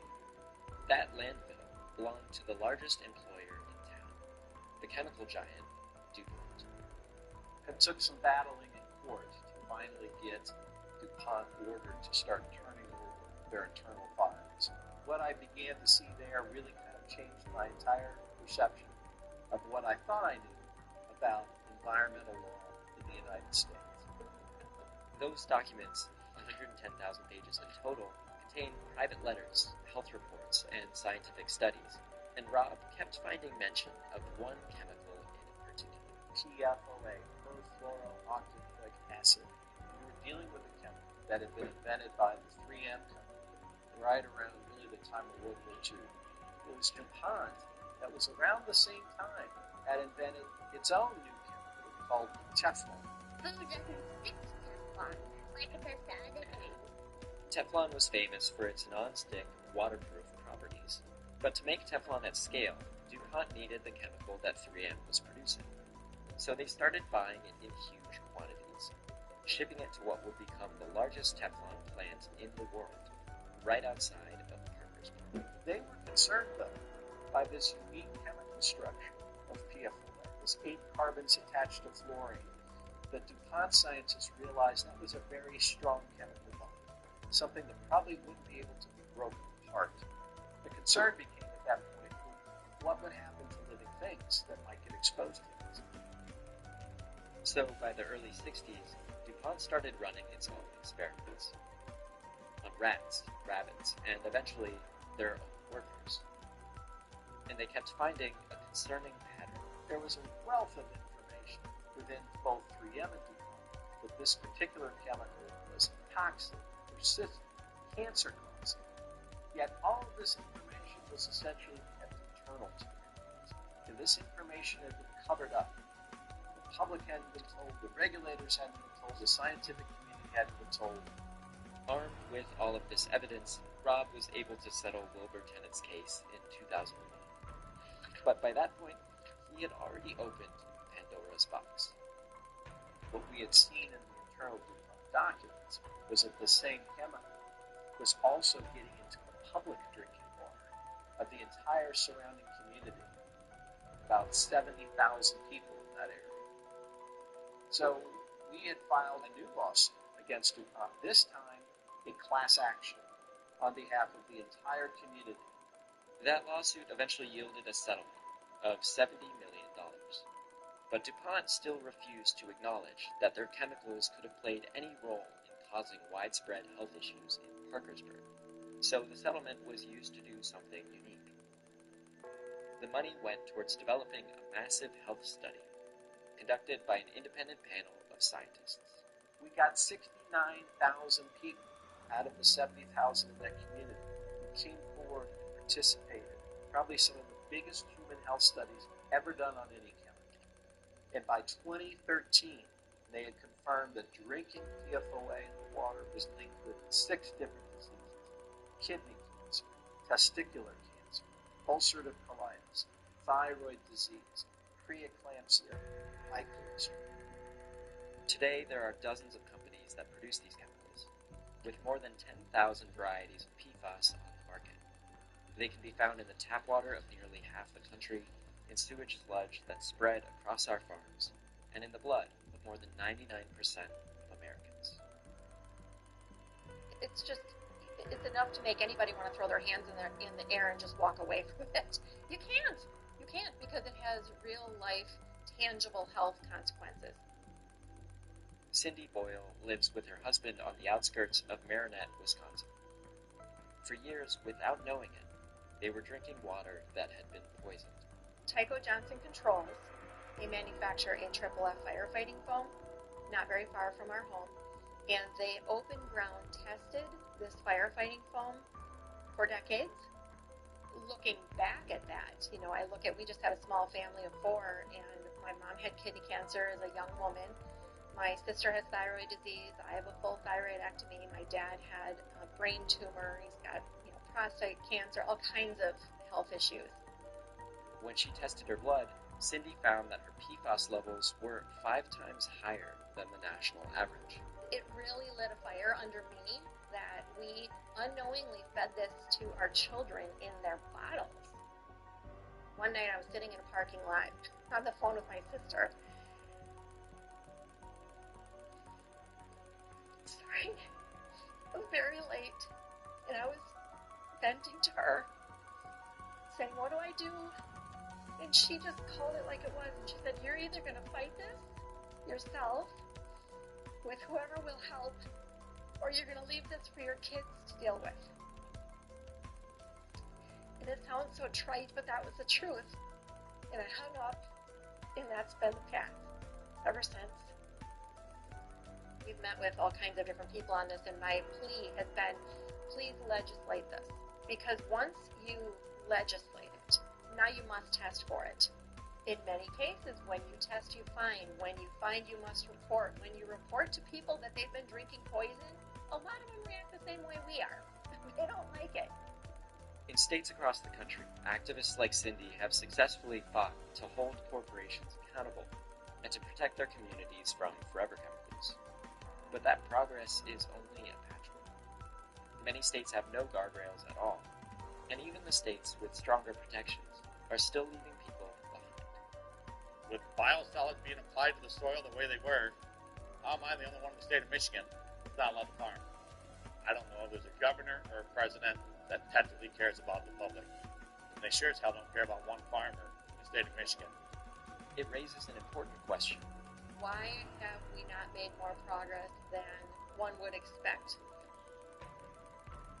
I think there are a lot of factors as to why so little progress has been made on this issue. One of them is that industry in this country is extremely powerful.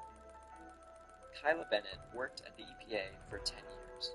Now she's helping farmers in Texas who are suing the EPA for failing to protect them from PFAS. EPA was told by PFAS manufacturers in 1998 that there were probably dangers associated with these chemicals. And here we are decades later, and very little progress has been made on keeping people safe from these chemicals. In the last 2 decades, hundreds of new PFAS compounds have been allowed to flood the market, and contamination from those chemicals has only continued to grow. Meanwhile, industry groups have spent tens of millions of dollars lobbying to block any PFAS legislation from making its way through Congress. Industry lobbyists shape our laws. They have infiltrated Congress and our federal agencies like EPA. But even with the outsized power of those corporate interests, progress was still possible. Enough is enough. It's time that we prioritize the American people's health over profits of big polluters. In April of 2024, Biden's EPA established the first ever federal limit on forever chemicals in drinking water. It was estimated that the new limits would reduce exposure for 100 million people nationwide. And then, of course, there's the ever-changing political landscape, and that is more like this. Under Trump, everything is up in the air. The administrator, Lee Zeldin, when he was a representative, he seemed very concerned about PFAS. When I was in the House, I was a member of the PFAS task force. And in May, Lee Zeldin even released a PFAS action plan. And if you read it quickly, it sounds like they want to take action, but if you read it carefully, you can see that they are actually going to be deregulating. Later that month, the Trump administration announced they would be eliminating many of the Biden-era limits on PFAS in drinking water, citing the need for, quote, common sense flexibility. When you look at who's running the EPA, this approach starts to make a lot more sense. Trump has appointed several people with a lot of industry experience and background into EPA. So if you'd raise your right hand. There's David Fatuhi, Deputy Administrator of the EPA, who once represented a company that had been accused of spreading 93,000 tons of PFAS-containing biosolids throughout Maine. Then there's Nancy Beck, who Trump nominated to be the head of the Consumer Product Safety Commission. She used to be a lobbyist for the American Chemistry Council, where she led the industry's charge against drinking water limits for PFAS. And then there's Lynn Declava, who holds a senior role in the EPA. Before that, she worked for decades at none other than DuPont. It's been really painful to see how decision-making can be influenced. There is a lot of profit around the use of these compounds. Consequently, there is a lot of effective interest. I keep coming back to the only solution, which is ultimately really you need to cut the head off the snake. Industry is arguing that basically all of the uses are essential. That you need it in your waterproof mascara or in your baseball glove. That these things are so essential to the functioning of society that if we get rid of them, society is just going to fall all of work. And that's bullshit. It's just a vicious cycle that you never get ahead of as long as these compounds are being used and certainly put out into the environment. We're talking about an issue that has continued for decades in this country. It has transcended political parties, administrations. The federal government needs to have a comprehensive, single definition of PFAS. They need to regulate all of those PFAS as a class, and they need to ban all non-essential uses of PFAS. And unless and until that's done, we're not going to be able to get a handle on this. It makes you feel less alone knowing there's other people out there. Does it make you feel better? Hell no. Because now you just know there's another person out there, the misery to live with that I've lived with. As the American people, we got to band together to get the PFAS cleaned up. It takes a lot of people to move the mountain, and PFAS is a mountain.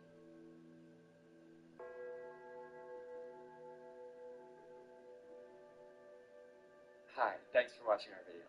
If you want more videos like this, be sure to like and subscribe to get more perfect union in your feed. And if there's something you want us to investigate, drop it in the comments below.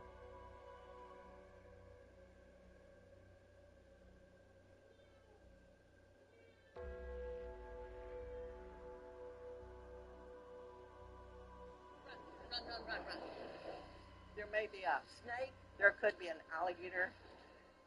I'm in Point Comfort on the Gulf Coast in Texas, and there's something dangerous lurking in this water.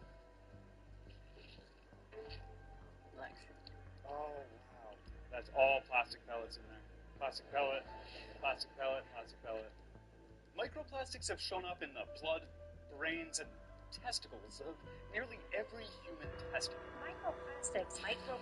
Microplastics are everywhere. They've been found in almost every organ in the body. Eating and drinking more plastic than we might have realized. And you might be likely to blame your own personal behavior for this junk ending up in your body. Swap out that plastic cutting board. Plastic is being leached into my coffee. But it's not all from your cutting board or water bottle. Plants like this one are producing a form of microplastics that are relatively unknown and nearly completely unregulated. The problem is, once they get outside the fence line, they get into the waterway, things can eat them because they look like fish eggs. They absorb the harmful chemicals like PCBs and PAHs, and those are the things that make them hazardous once they're in the environment. Lots of plastic. So I went to the Texas Gulf Coast, dotted with chemical and plastic manufacturing plants, to figure out how microplastics are ending up in our waterways and ultimately in our bodies. So all those little white dots, those are all pellets. That's all plastic pellets in there. And why the corporations largely responsible face no repercussions. Plastic was invented in the early 20th century, but didn't become mass-produced until World War II, when America needed to manufacture armaments quickly. Armament manufacturers immediately turned to plastics for assistance. But when the war ended, there was all this plastic infrastructure with no more stuff to make. So they had to pivot to consumer goods. And part of that was convincing people during the 1950s that this stuff was normal and natural. Plastics come from many different raw materials. Some of the materials are natural elements like water and air, with many contributions of the kingdom of plastics designed for practical, gracious living. Well, some predictions from the 60s were a bit overwrought, like the guy who said plumbers would use so much plastic that they'd be called plasticators. A lot of these early predictions of the future were accurate. You know this, you live in the future. Plastic is everywhere. There's one invention that really shows how the industry operates. The Easygoer lightweight plastic bottle for Coca-Cola. The Easygoer. The first plastic soda bottle was introduced by Coca-Cola and Monsanto, the chemical company, in the early 70s. After a quick FDA approval, the Easygoer was launched in small test markets, and according to this film produced by Coca-Cola, people loved it. My brother bought some Coke in a plastic bottle, and I tasted it. It tastes the same as in a glass bottle. I tried the plastic bottle, and I like the way it tastes. The bottles are made using a chemical called acrylonitrile, which studies at the time showed did not leak significant particles into the beverage inside, which is important because acrylonitrile is a carcinogen when consumed. Only from your Coca-Cola bottle. Just 2 years after the test run launch, the FDA rescinded approval. The amount of migration of particles from bottle to contents wasn't safe. The bottle was banned. I like it very much. I have a youngster 5, and I feel safe that he has the Coke in the plastic bottle. The FDA approved the safety of acrylonitrile bottles using testing data from Monsanto, who made the bottles. The FDA did no testing of their own during the approval process. Obviously, bottles don't use acrylonitrile plastic anymore, but the Coke Monsanto story shows how the chemical industry manipulates facts and regulators to push things that we don't fully understand yet out into the world as quickly as possible. From 1950 to today, plastic production went from 2 million tons a year to 450 million tons. Along the way, we see something familiar pop up. In a 1965 congressional hearing, a mention of the waterway between Connecticut and Massachusetts, about where the Monsanto plastic plant was. Strange plastic pellets emerging in the water. To find out how this plastic's getting into our water and everything else, I went to the Gulf Coast of Texas, which has the highest concentration of plastic production plants in America. So always looking for the round ones, right? They're like the little guys. Yeah. Right. So I got 3 already. This is Jace Tunnel, a leading expert on the ecology of the Gulf of Mexico at Texas A&M Corpus Christi. Jace spends a lot of time looking for those little plastic pellets I mentioned earlier. He runs the Nurdle Patrol, a project for citizen scientists around the world to go out and search for nurdles and report their findings, so Jace's team can discover trends. Sorry, I just kind of threw the word nurdle at you. Yeah, nurdles is a plastic pellet, and so they're about the size of a lentil, and it's actually the raw material to make everything plastic. They're individually small, but they're the second largest source of plastic pollution worldwide. Jace's first foray into nurdle hunting showed something shocking. So in 2018, I was at the beach and looked down at the high tide line, and that's usually where you just see sticks, leaves. That's where you look for seashells. But when I looked down there, there was solid plastic pellets in there. At the time, Jace thought the nurdles he found were from some major spill. He called the Coast Guard and a state agency responsible for regulating things like this, but instead of doing anything about it, they basically told Jace to figure it out himself. And what Jace found was much worse than just one big spill. Each facility has a different extrusion plate that makes the shape and size of the nurdles, and then the color difference. So like the yellower the color, the longer it's been into the environment. So once you look back at the sample that we had taken during that initial spill, we now know that 99% of those nurdles were all different. And it could be, 200 to 300 nurdles. And if all of those are different, that is literally 200 to 300 different spills that had occurred. And it really shows that there's a chronic problem with nurdles getting out into the environment. Big spills do happen, like all the time. But the persistent problem isn't some big accident that would make the news, but just putting these things out as regular standard operating procedure, part of their daily routine. Jace's Nurdle Patrol puts out a map that shows where citizen researchers are finding this stuff, and it really illuminates how it's happening. Yeah, so what we have found over the years of collecting this data is there's a close correlation with where plastic is manufactured to where the higher concentrations are. You also see higher concentrations around train tracks. Nurdles are transported by train, and they just fall off along the route. Unfortunately, with these pellets, it's this chronic everyday problem that at the manufacturing site, a little bit falls on the ground. During transportation, a little falls on the ground. During distributing, a little falls on the ground. When it rains, it really just accumulates into the rivers, washes out into the oceans. It washes back up. And there is no body to clean it up. To make things worse, these things aren't considered hazardous waste by the government. And that's an important distinction. They're barely regulated, meaning companies can kind of do whatever they want. These pellets are lightweight. They put them on the very top and on the outside of shipping container boats. And so if they were considered hazardous material, they would actually have to put those containers in the hull of the boat. If there's a spill, they would have to document how many were lost, and they would also have to log where they disposed of them. So it would change basically everything about the way that they currently handle the plastic pellets. In 2022, Texas regulators plan to start treating nurdles as the dangerous pollution they are, but industry lobbyists stop them. So let's look at some industry hotspots on Jace's map. And so if we click on here, you can see over 16,000 nurdles by one person for a 10-minute period. 16,000. So we were looking at 200 before. That's 16,000. Right, and so since this is right outside, Formosa Plastics, it's easy to see why the concentrations would be so high right here. 16,000 nurdles in 10 minutes. That's a lot of nurdles. So I headed to Point Comfort, Texas, where Formosa Plastics is headquartered, to find out more. My contact there was Diane Wilson, a local of nearby Seadrift, Texas, and fourth-generation commercial fisherwoman who's been standing up for local communities against their polluters for decades. Chairman Stu. Chairman. Okay. Ranking members.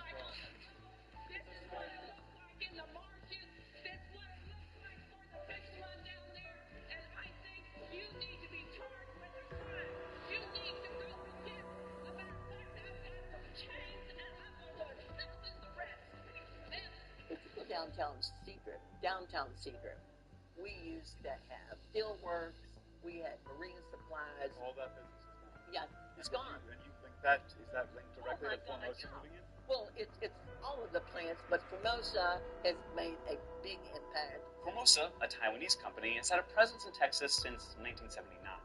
They fought hard to get quick approval for constructing their chemical plant near waterways.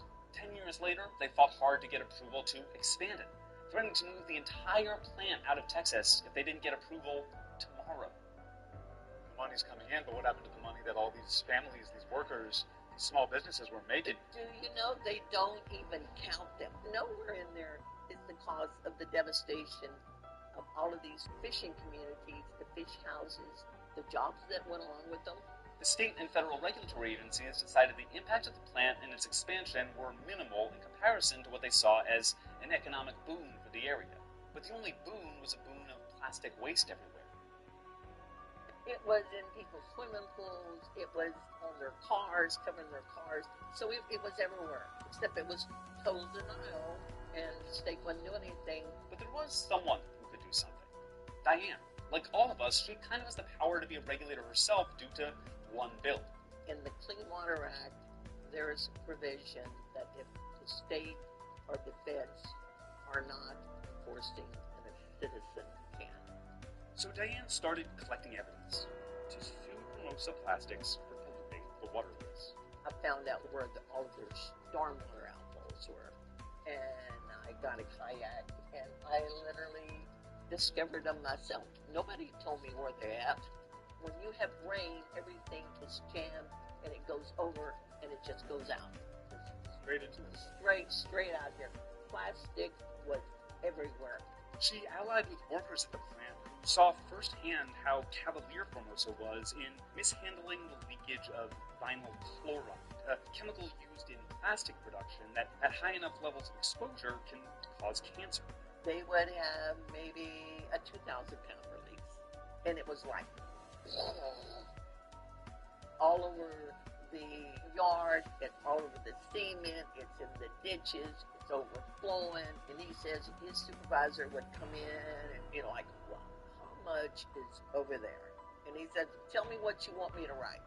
And they eventually reported 2 pounds. 2 pounds to the EPA. And it was over 2,000. And he said, I lied for them every time. Diane won $50 million from Formosa, the largest ever citizen settlement, for the harms they wrought on the bay, and that money went directly to the fishing community that had been destroyed. But when we talk about that amount of money as a punishment for Formosa, do you feel like that's enough to be a true punishment to them? No, not at all. For comparison, Formosa made 4,000 times that in 2019. And these companies, Formosa, Dow Chemical, Chevron, and DuPont, and Exxon, and the rest, push solutions that are distractions and half measures designed to make it look like they're doing something without really doing anything. Like Operation Clean Sweep, the entirely voluntary slate of best management practices plastic companies adopted in the 1990s to avoid pollution that even Formosa signed up for. It clearly didn't do much to stop Formosa's plastic pollution, but they sure talked about it a lot. So what does this all mean for you? Well, it could be making all of us sick.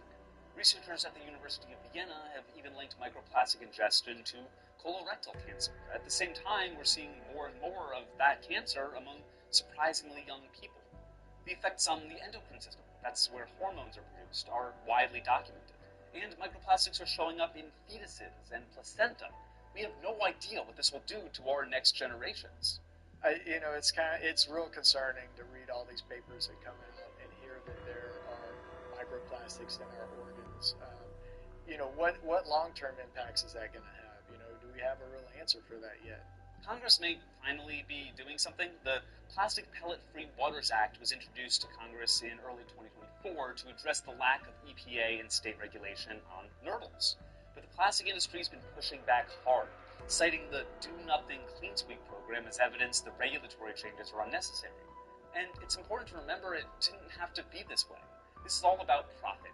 Keeping these particles out of our waterways would cost these companies more money. Pumping out more and more plastic products is profitable. But is any of that savings getting passed on to you, or only the chemicals that are poisoning you? Even back to the Coke bottle. Along with measuring consumer response, these tests enable Coca-Cola USA to further evaluate the technical, manufacturing, economic, environmental, and health aspects of the new container. They push the bottle out quickly to test the environmental and health effects on real people, which is kind of what the entirety of the plastic project feels like.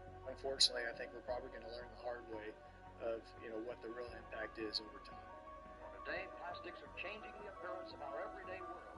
New materials will be found, new processes discovered, not by those now engaged in industry, but by you. Your new frontier. Thank you so much for watching. If you want to support more non-profit, independent journalism like this, fighting corporate greed, please don't forget to like and subscribe. And if there's something that makes you as worried as microplastics make me, let us know in the comments. We'll try to make a video about it.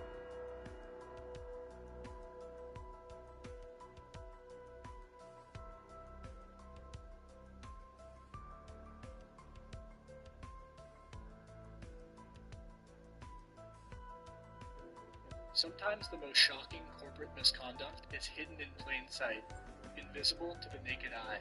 What is happening here will swallow our world if we don't stop it right here, right now. Looking back, there was an early clue that the world's richest man was up to something here. It's just like, why is Elon Musk coming to Memphis? The people of Memphis soon found out. Now Elon Musk is coming to Memphis to build the world's largest supercomputer. A year later, people here want answers.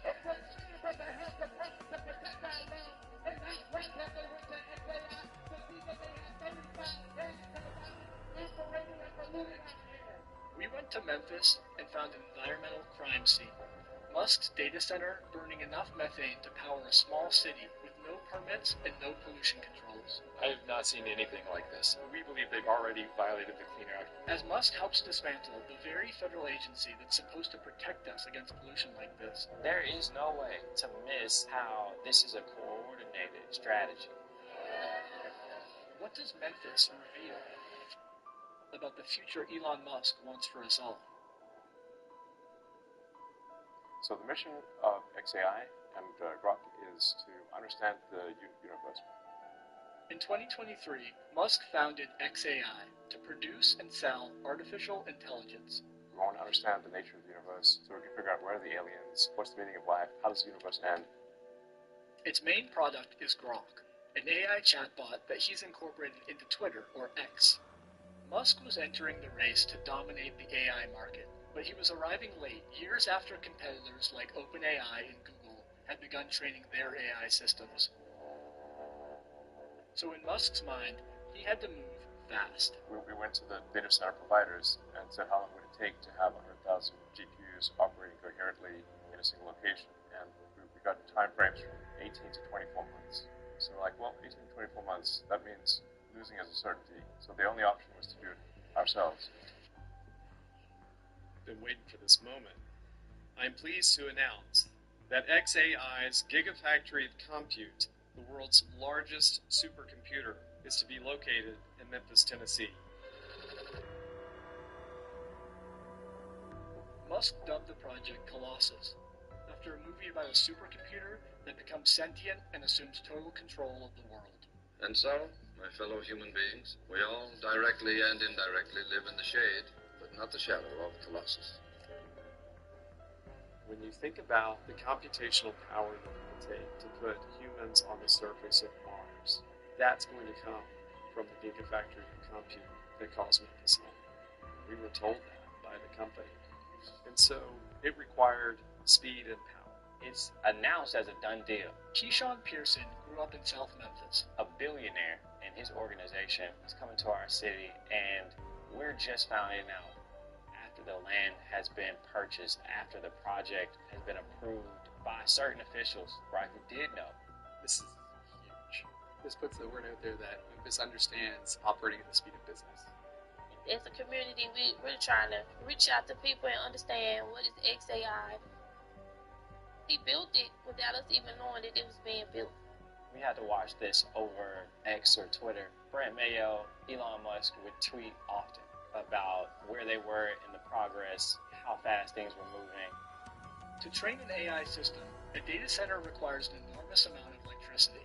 The question was, where would the power come from? Most companies, when they come to the city of Memphis, they plug into our power grid. That's what you think would happen. Why would this be any different? Unfortunately, we learned, because it is a billionaire's corporation, it would be a lot different. XAI made a deal with the local electric company for 150 megawatts of power and agreed to build a new substation to help meet that demand. But Musk's ambitious plans suggested he would need much more power than that, and fast. Soon, people started to notice some unusual structures outside the facility. I drove out there, and the first thing I did was hear the turbines. You can smell it as well. Such a disturbingly unique smell. From the road, Keyshawn and others could see a row of machines that are typically only used for remote or emergency operations, mobile gas turbines. I have never seen portable turbines used like this. Patrick Anderson works on air quality cases for the Southern Environmental Law Center. We know that these kinds of generators require air permits, and so right off the bat, we started filing records requests with the local Shelby County Health Department. Do you have an air permit application from XAI? And they came back and basically said, no, we have nothing to hand over. We also filed records requests with EPA to see what they had. They also did not have details on what is on the ground out there. Nobody from the regulatory side, the health department, the city, EPA, has told the public or us really one iota of what's actually operating out there. To figure that out, Patrick and his team hired a photographer to capture the data center from above. The images revealed far more turbines than anyone knew about. 35. I couldn't believe it. I was absolutely stunned. How do we not know about this? According to XAI leadership, the turbines are not being used and are not connected. Under pressure, XAI claimed it was using less than half of those turbines. I've talked to the XAI leadership team. There are 35, but there are only 15 that are on. The other ones are stored on the site. Well, first off, these are expensive. There's a turbine shortage nationally. You don't obtain these turbines and put them on site if you're not intending to operate them.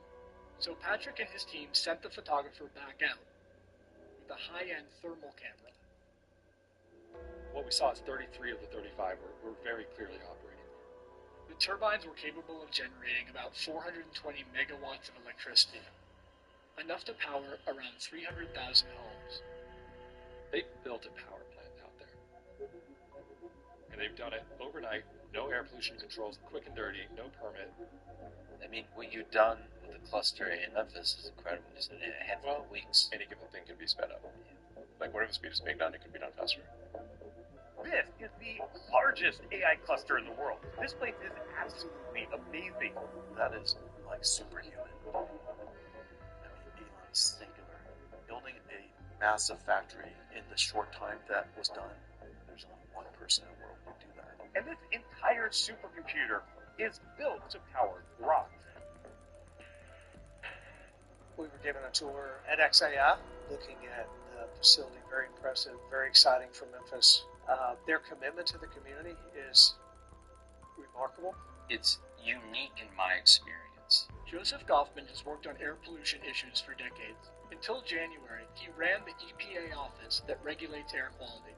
Most companies that I've dealt with go to great lengths and spend a lot of money to make sure that the day they turn on their operation, emissions, you're also turning on your pollution control equipment. That's a given. For a company to do this, it's treating the people who live there as if they don't count. I like to open my windows early in the morning to breathe the fresh air, God's given air, not the air that man wants to give us, but God. Easter Knox lives just over a mile from XAI. I really wasn't getting the fresh air. I was getting that pollution that was mixed in with everything. You know how you light your stove and that gas seeps with the little ticking noise? That's what it smells like. Alexis Humphreys grew up here, 1 street away from Easter. When I smelled it the first time, I was asleep. And it woke me up because I thought gas was sleeping in the house, but come find out we come outside and all the neighbors was outside trying to figure out what's going on. It was an ordinary day, full of joy, full of jokes. Last year, Alexis lost her grandfather, who struggled with a respiratory illness called chronic obstructive pulmonary disease, or COPD. COPD is a breathing condition, but you don't get it unless you smoke cigarettes. And my granddad didn't smoke cigarettes, but every 3 weeks or so, my granddad was going to the hospital. He would have to get breathing treatments. I have asthma, bronchitis. My mom have just bronchitis, and now my granny has it. You can't hardly breathe. It's just like your whole world is collapsing down. And it's frightening. Easter and her husband have also developed COPD. What does it feel like? Feel like you're fixing to die. The area around XAI leads the state in emergency department visits for asthma. Memphis has one of the highest rates of toxic air releases of any American city, and many of its most polluting facilities are in this neighborhood. Elon, what he did with Memphis is objectively somewhat dirty, but he's also doing it in an area where there's like a bigger natural gas plant right next door, and like a wastewater treatment and a garbage dump nearby, right? And he's obviously made the world a lot more clean than that one data center. In just 1 year, XAI has blown past existing polluters. They're emitting somewhere between 1,000 and 2,000 tons of NOx. I'm an air pollution guy, so I deal in those numbers all the time, and that's larger than anything else in Memphis. Gas turbines like these release 3 main types of deadly pollution: nitrogen oxides, formaldehyde, and fine particulate matter. Nitrogen oxides combine with other pollutants to form ground-level ozone, which causes and worsens asthma and COPD. Formaldehyde causes cancer, and particulate matter, airborne soot, can pass through your lungs and into your bloodstream, causing heart disease.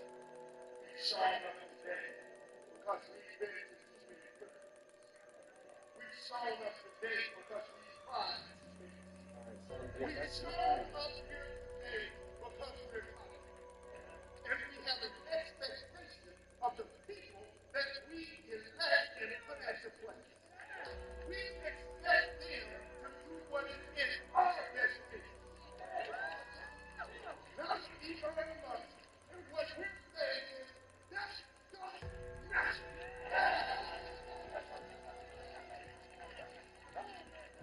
In April, hundreds of people came to a high school in South Memphis to talk about XAI.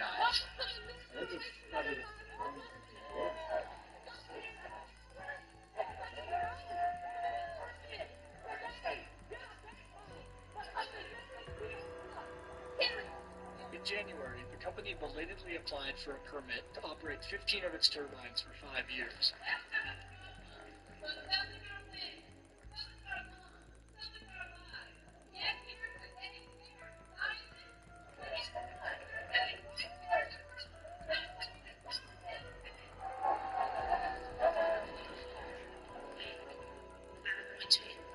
Representative up from the Atlas XAI, Mr. Brent Mayo.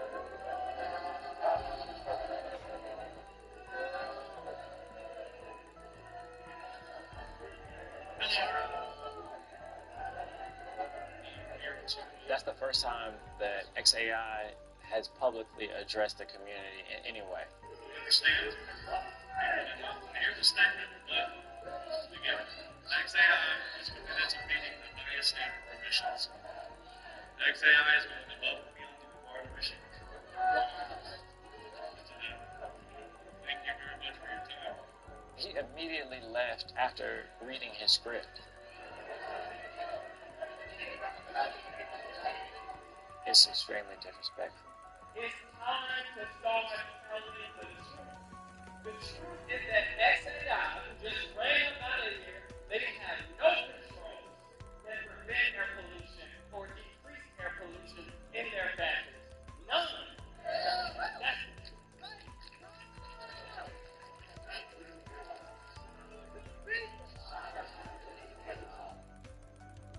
To date, local and state authorities have taken no action against XAI.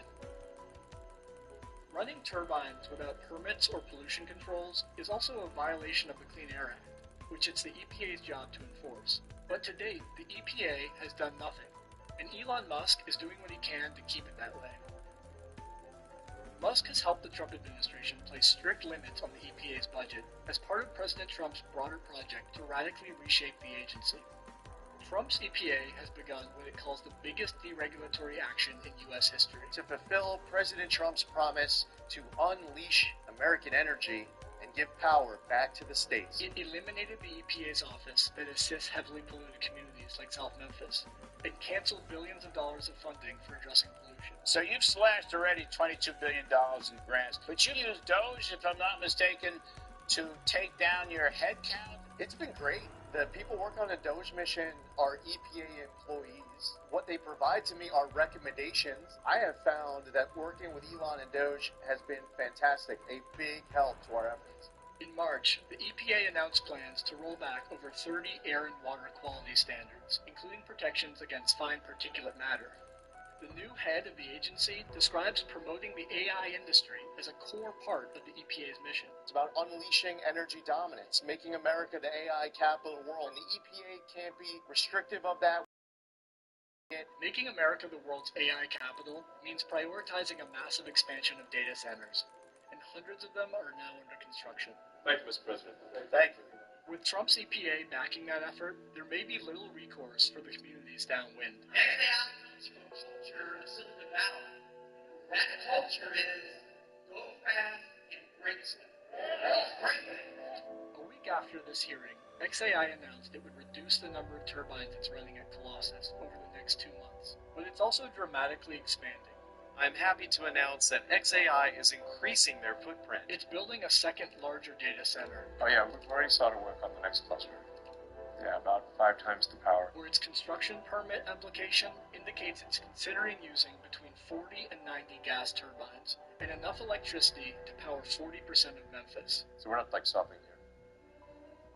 In February, during an XAI product launch, Elon Musk gave the closest thing to a public explanation for what he's done in Memphis. Well, we needed a building, so we found an Electrolux factory in Memphis. That's why it's in Memphis, home of Elvis. And also, I think it was the capital of ancient Egypt. Then we needed power, at least 120 megawatts at first, but the building only had 15 megawatts. So we initially leased a whole bunch of generators. So we have generators on one side of the building, trailer after trailer of generators, until we get the utility power to come in. You know, it's like interesting. It's not like, oh, we just magically made it happen. You have to break down the problem, just like Grok does for reasoning. XAI did not respond to questions for this report.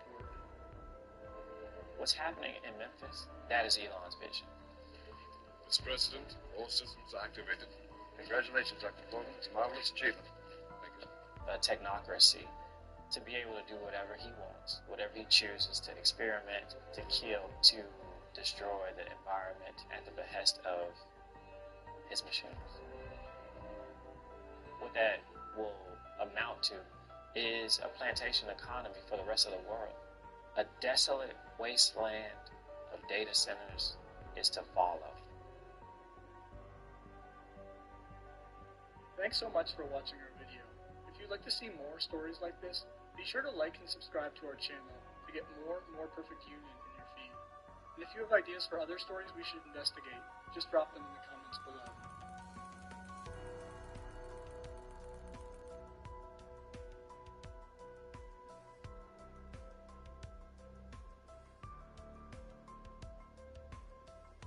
Breaking Point's had a really hostile video with Slotkin. No kidding. Oh, hold your horses. I like that.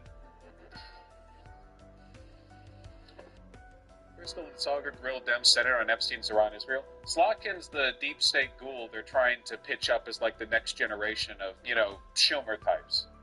Right? Joining us now, Senator Alyssa Slotkin of Michigan Center. Thank you very much for joining us. We appreciate it. Crazy that she would agree to do this, by the way.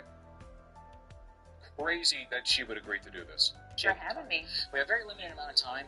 This is. I'm not going to watch the whole thing, probably, but it's been a while since I watched a Breaking Point video. They don't DMCA, right? To my good friends Crystal and Sagar, people with whom I have never disagreed and always been very kind to, thank you for this blessed feast of content. Yum yum. Which senator? Melissa Slotkin, junior senator, just got elected. Despite being centrist, got elected by a higher margin in Michigan than Kamala Harris did. Like, she outperformed Kamala Harris in Michigan in 2024. Oh, Ilissa, not Melissa. Sorry, Ilissa. I got it. I got most of the phonemes correct, okay? Internet, so you're here, and it's important that we ask some of the questions that are animating some of the younger voters and others. I assume that's part of the reason that you're here. The first is about Jeffrey Epstein. This is a story that's really captured a lot of America's interest. So you're a former CIA officer. Do you think that Jeffrey Epstein had any connections to U.S. or Israeli intelligence agencies? So, not that I've ever seen or heard. That's a crazy opening pitch. Get right to it. Heard, but there's Have you asked? really. No, I haven't asked. But this is like a solvable question because President Trump's CIA director, John Radcliffe, can answer this question, right? There is no shortage of people in this administration who can answer that question. I would be very surprised. I'm going to be honest. I know your views on it. I would be surprised. Okay.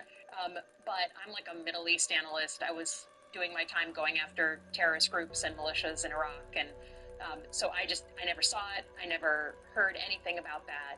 I, again, would be surprised, but there's an easy way to solve that problem. Well, that's the question then. So in terms of, Dix, I know you've expressed some concern about classified information, etc. in the past. Would you be fine then with the full release of these Trump Epstein files, even if they did reveal an intelligence connection?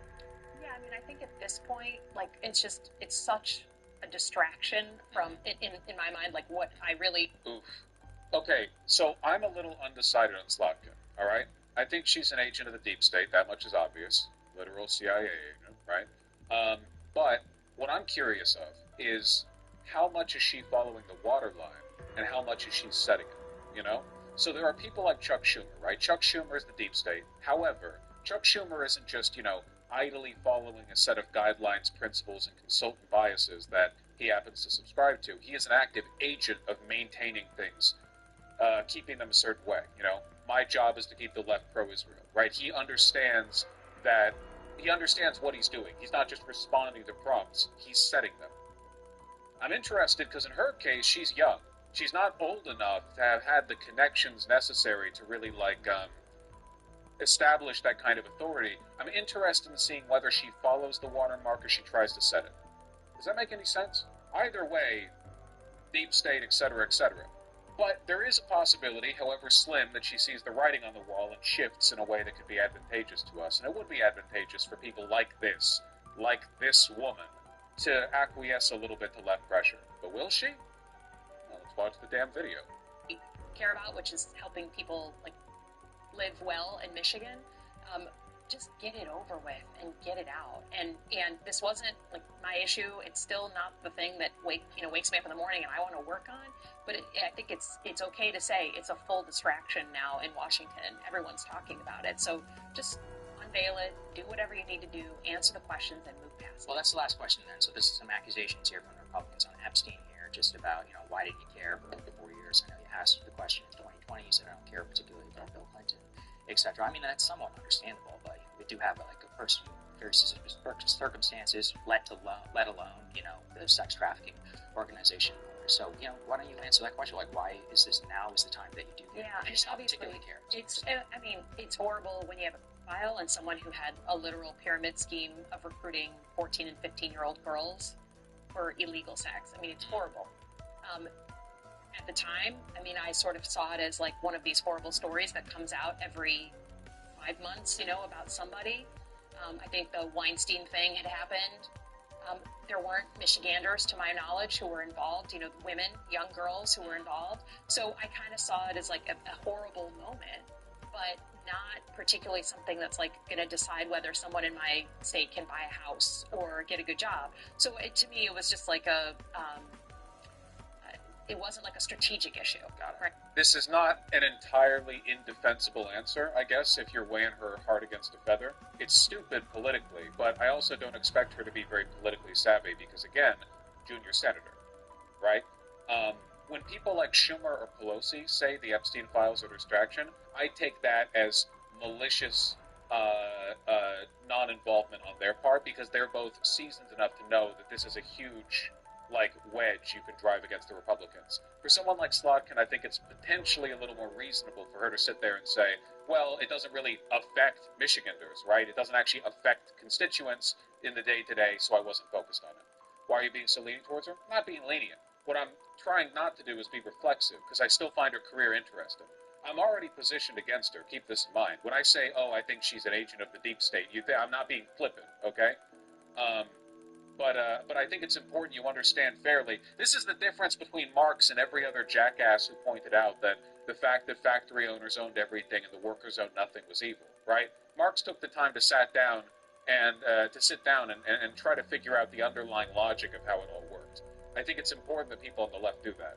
Right, for me, and then now it just is like grown, and I think there is a difference between saying some rich guy or a former politician was named in those things versus the president of the United States. Mm-hmm. That to me is apples to oranges, because one of them is leading the free world and one of them so his name is in there as it appears it is. Just like deal with it and let's get on with it at this point. And my 10-year-old nephew understands that the president is trying to dodge, trying to distract, trying to talk about other things. He hates answering this question. Like, we get it. So it feels off to the average person, right? To a 10-year-old, they're like, did he do something, right? So just get through it, get it out, and let's move on to for me, real economic issues. So then if piece of legislation comes forward, you would vote for it to support the release of the bonds. Sure. Okay, all right. So then let's talk about feature of the Democratic Party, and that's something you've been interested in. Democratic approval hit an all-time low from the Wall Street Journal. At the same time, we've seen the rise more recently of anti-establishment candidates, people like Zoran Mamdani. Yeah. Give us some of your thoughts there about the future of the Democratic Party, and particularly in the context of Mamdani's victory in New York City. Well, I guess as a good Midwesterner and Michigander, I'm never going to say that what happens in New York City represents all of America. Sorry, we're a big country, and I would never pretend to totally understand New York City politics. I didn't particularly understand Eric Adams. I didn't particularly understand, I genuinely, right? Sure. I think the message and the hot take out of that election is actually not terribly dissimilar from what we heard in the November election when Trump won, right? Which is people are still focused on the cost of living and not being able to achieve what they thought they could achieve, right? And then number two, people are looking for a new generation of leadership. I don't think... Okay, I don't necessarily disagree with either of those takeaways. It's hard to miss those hot takes. I can have plenty of disagreements with what I've heard Mr. Mamdani propose, and I do. But that message coming out of that election... What do you disagree with? Just, my family was a fourth generation hot dog business. Like, I am here because we live the American dream through capitalism. Okay. And so, a lot of free stuff, to me, is not the answer. I don't think it's sustainable. I don't think that it actually fixes the underlying problem. But I can have those disagreements. I think this is I would be thrilled to have that conversation with him or anyone else about hey, we agree that there's an economic problem here. What we do to solve it? Holy shit, this bitch.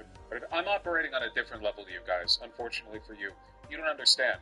The default deep state establishment Democrat line to Mamdani has been vague hand-wringing about his alleged anti-Semitism. She's engaging substantively, even if she's wrong. There's a difference here. That's the reason why I wanted to watch this. I wouldn't be as interested in an interview, a sit-down they did with Jeffries or whatever, you know? This is different. There's a different kind of engagement here.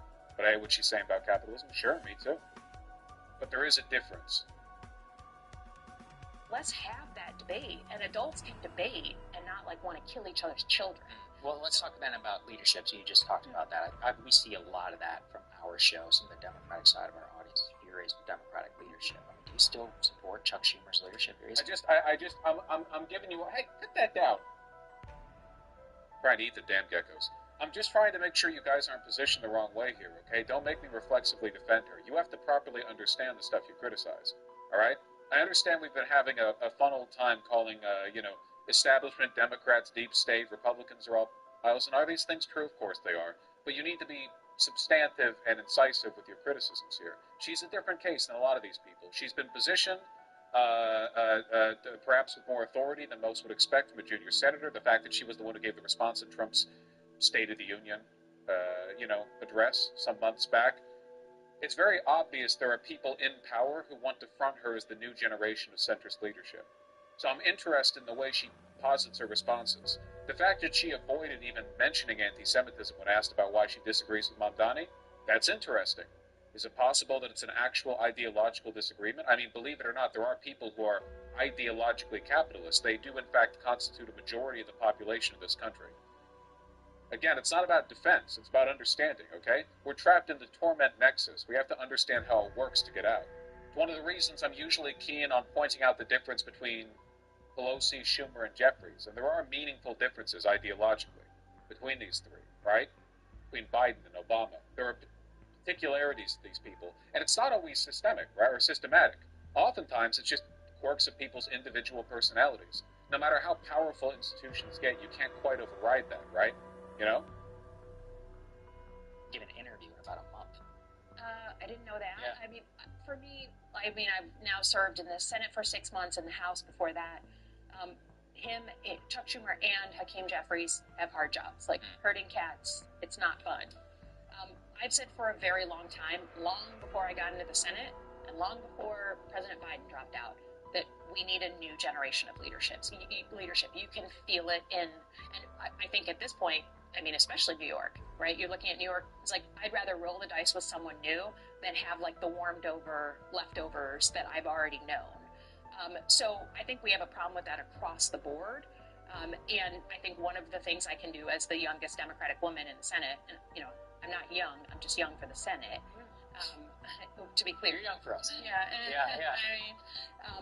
Is push on that and try to give younger leaders a voice in this party in a very real way.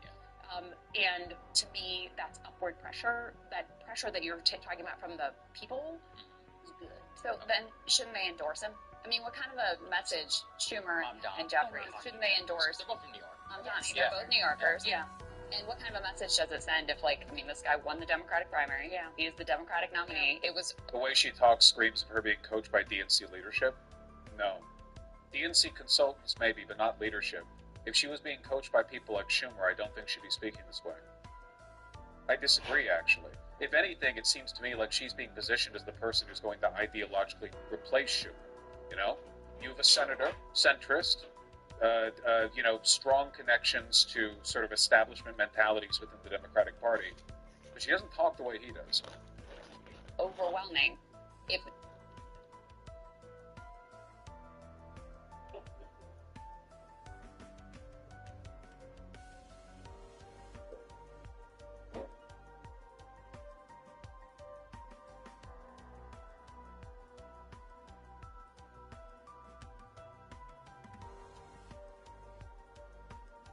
Hey guys, I got my McDonald's breakfast. Got an orange juice. I hate how small they make them. This is a medium orange juice. Look at that. Tiny. That's pretty much the size of a juice box. Yeah. I got bacon and eggers today. Not my usual wrap. Got quite a few hash browns here. Looking good. Oh, straw. Didn't get any ketchup, that's fine.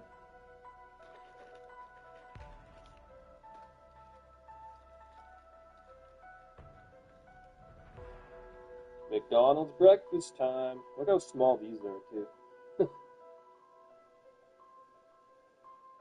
Mmm. Very good.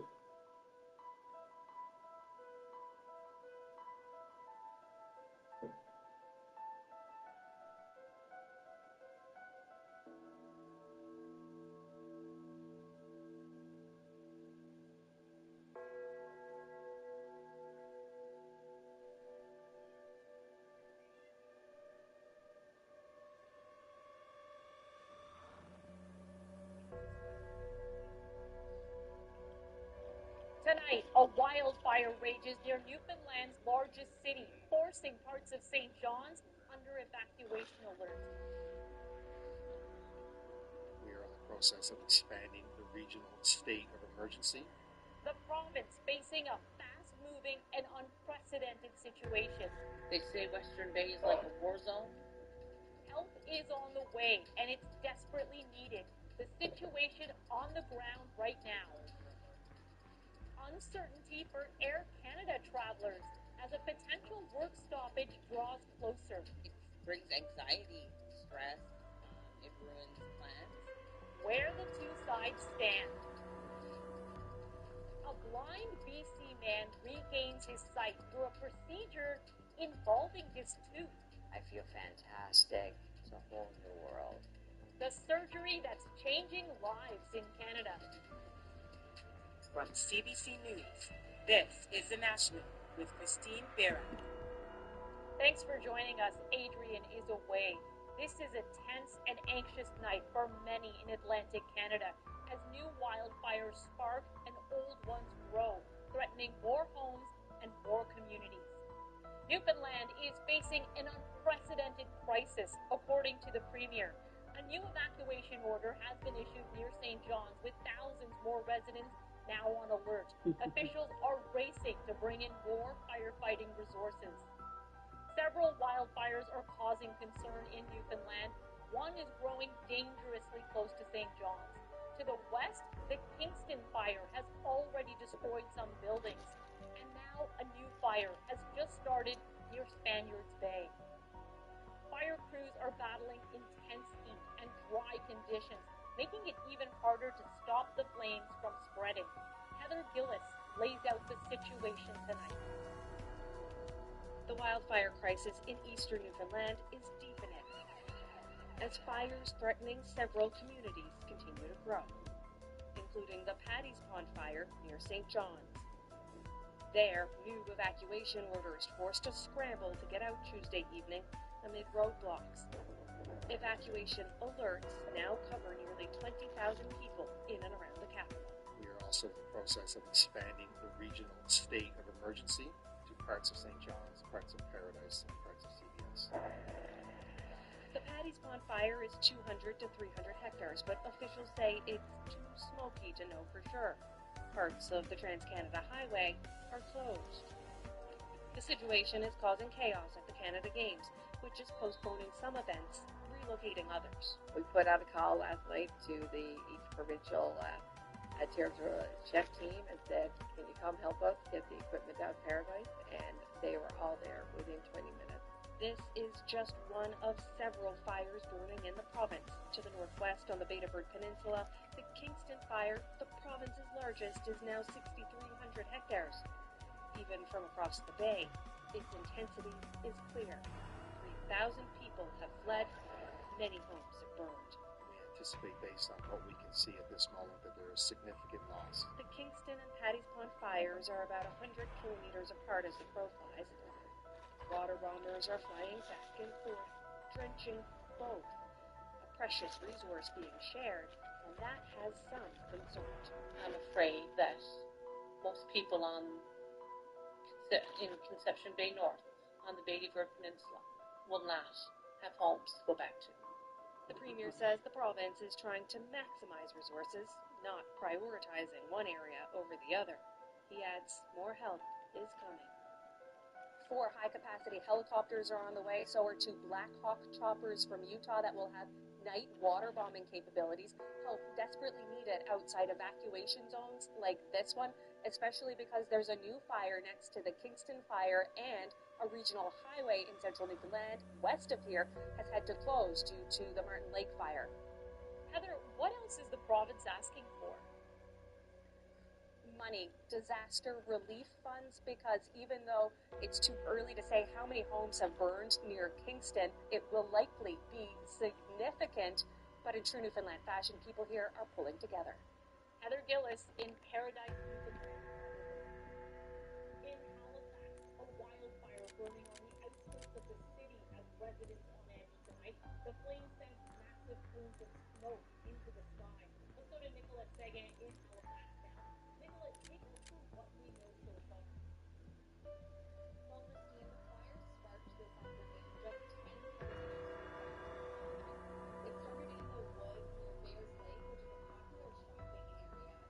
plumes of smoke into the air that could be seen throughout Halifax, and it led to air quality warnings in the city and the county. Officials this evening are still calling it out of control. Earlier this afternoon, they evacuated multiple businesses in the area and outpatient medical centers. Musicians living in wild fear and anxiety, thinking back to the 2023 over 10 Allen wildfires that forced thousands from their homes and destroyed important locations in Halifax and nearby towns. Welcome to Liberty Falls. Population? Well, less than yesterday. Never been so glad to see backup arrive. Hell, lucky I'm still in one piece. I need you to look for survivors. Subdue any threats. Help me save this town. Copy? Double points.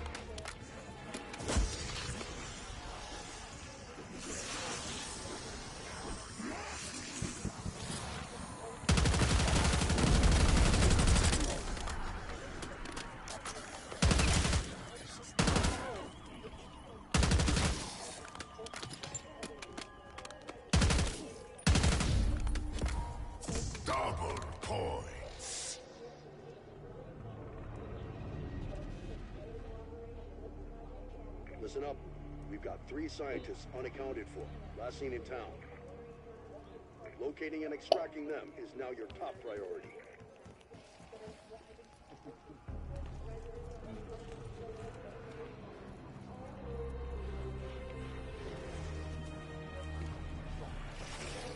Whoops! Where'd your head go?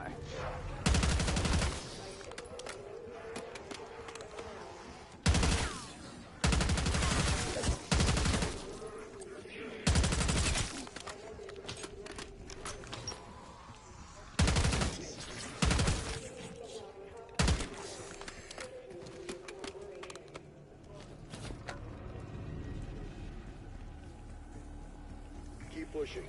We need to find out what caused all this. Even if it turns out it was us.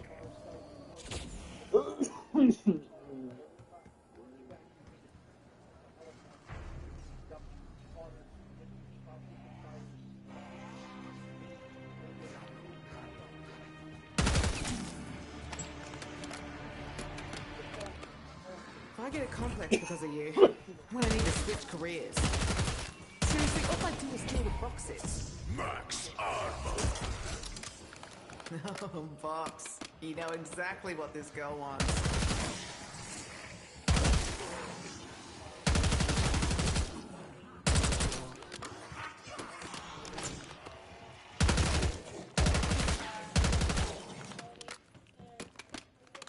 Better I gamble here than some dodgy warehouse poker game. Those fuckers cheat.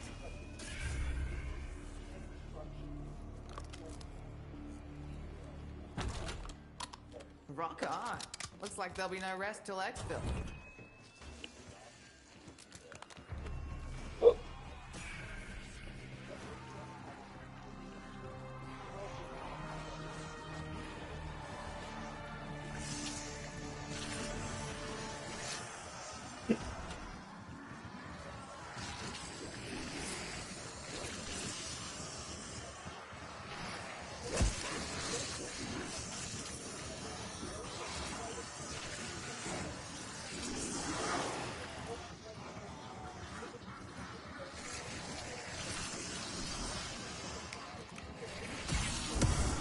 Kitchen and these and I'll be biting with girders in no time.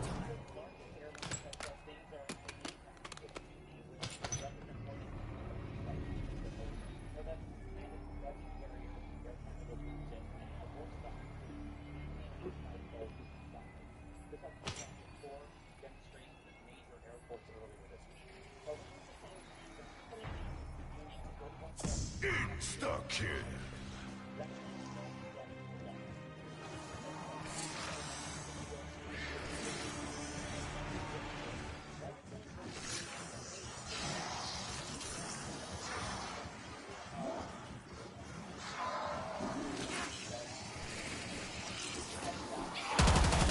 I'll make this look easy. But it's not. It's not at all. I hate it. I just want a beer.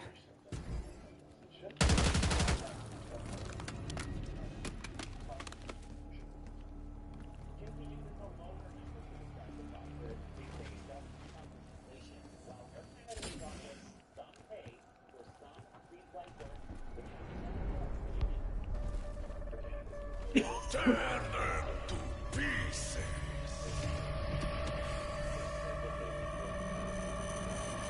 One ugly bug KIA.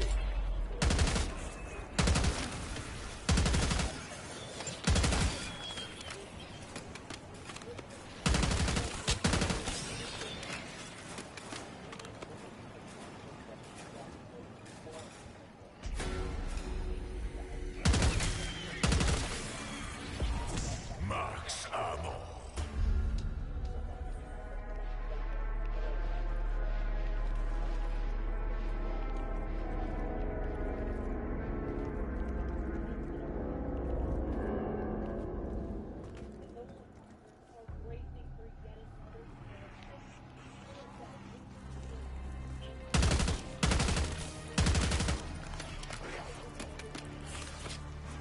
Dad would have been proud of that one. See that one's head pop off?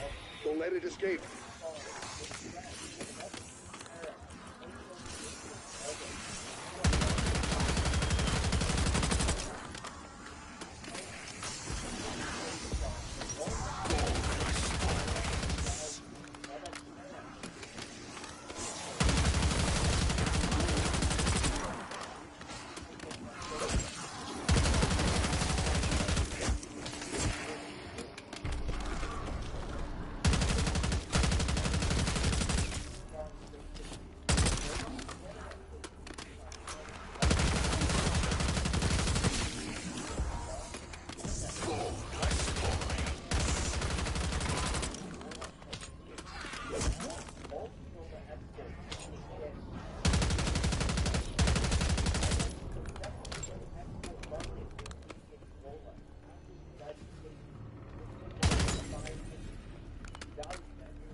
Mind your head. We got low-flying corpses.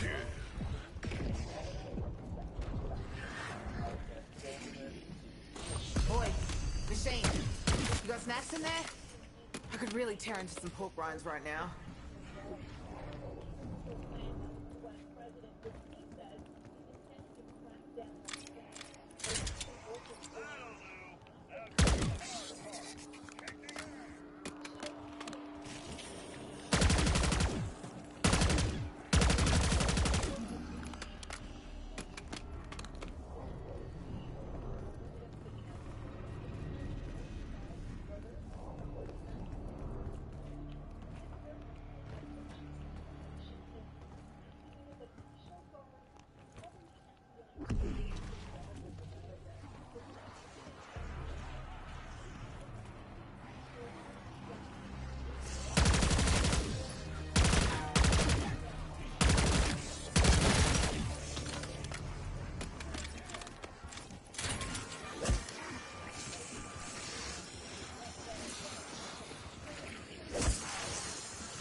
You like that? I know I sure as fuck did. Come cool.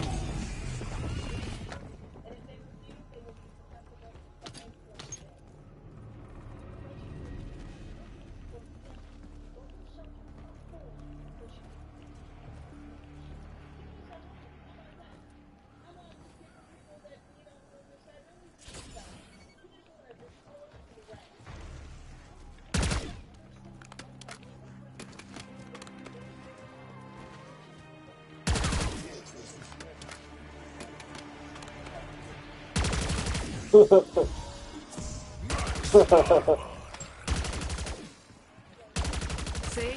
Can't be hungry if you don't have a head. Problem solved.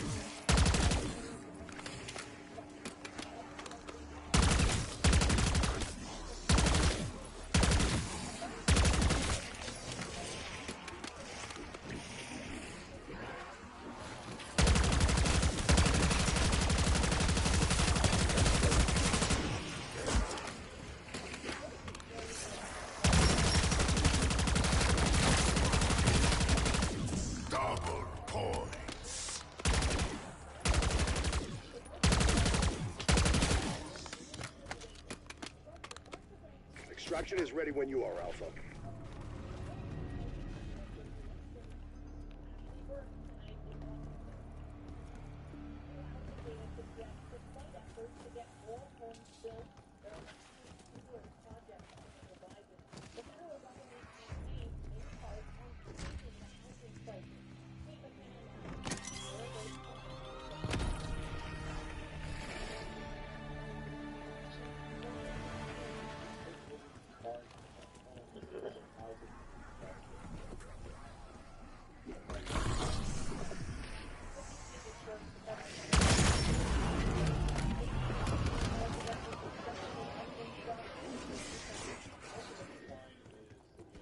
That's it. Send in the bird.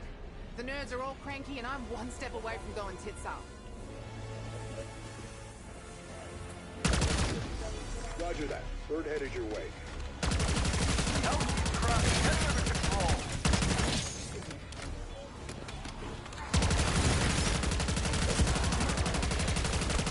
Sick. Look who's keeping up with you geezers.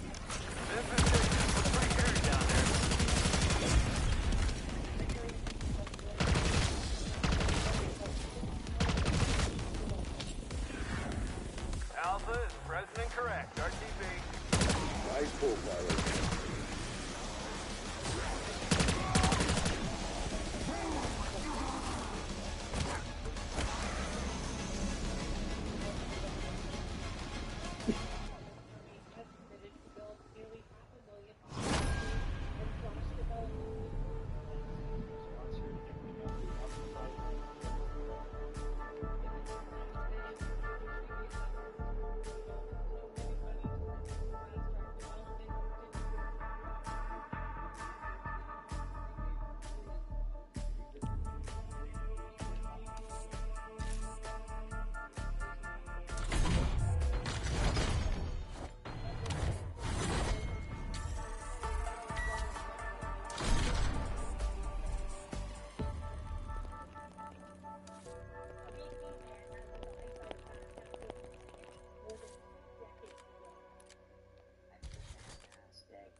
Listen, the ether reactors need to be stabilized before they kill us all. Get to my office. Restart whatever systems you can find on the way. I want to stay alive long enough to watch Sam fry you. So I guess I'm in.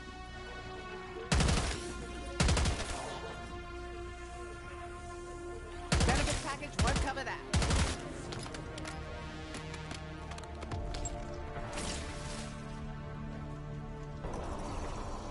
Sergei, you deserve to know. Nexus was obliterated in the Dark Ether. There was never any chance of saving her. She was a warrior, a soldier. She understood the risks. You are not her. But I feel what she felt. She treasured you. And so do I. Fascinating. Perhaps some streak of humanity.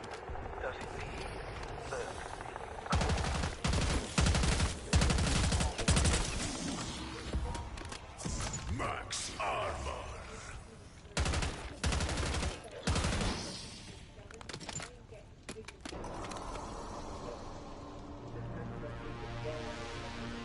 This is John Blanchard. Is anyone near admin? I had to hole up here while I was looking for that maniac Panos. What is it with this company and recruiting homicidal nerds?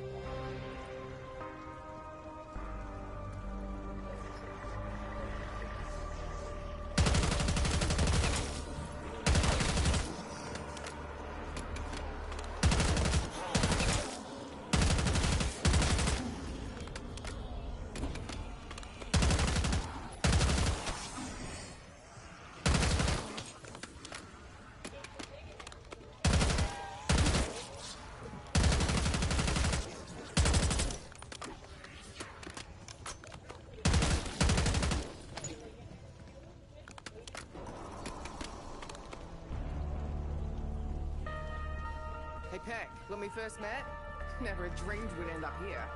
With everyone who'd most like to see you dead. Well, I never dreamed you'd end up there, Rookie of the Year. But I'll settle for the fact that we're not pushing up daisies.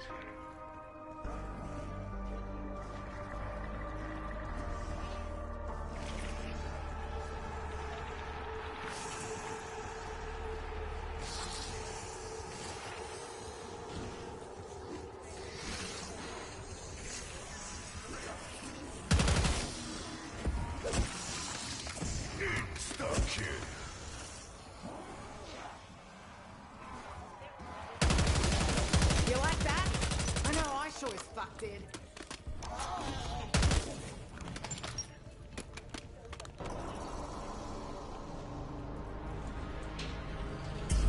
The one thing we both have in common is we're seen as criminals, loose cannons. Yeah, people hate it when you live by your own rules. Yeah, but these folks took a chance on trusting us. Maybe we can do the same with Sen.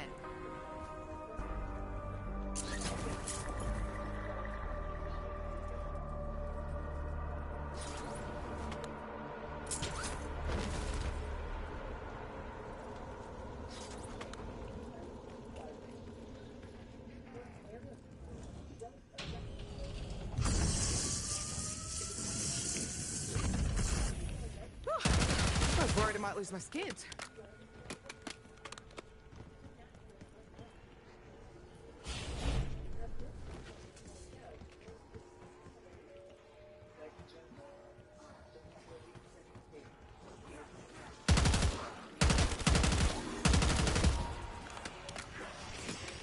Bonus points.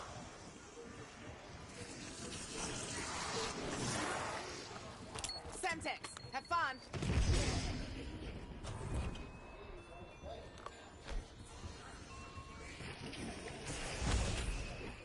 It's like Mum always said, never do the deed without proper protection. Eat it, Dad.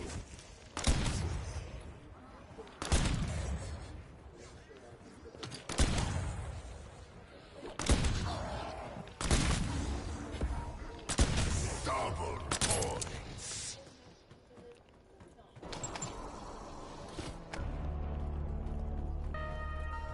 Trust Sam. That's your game plan? Well, the only thing I trust is science. And God-given genius, of course. Fuck science. Half the walking corpses in this place have PhDs, and look what that got 'em. Tear them to pieces.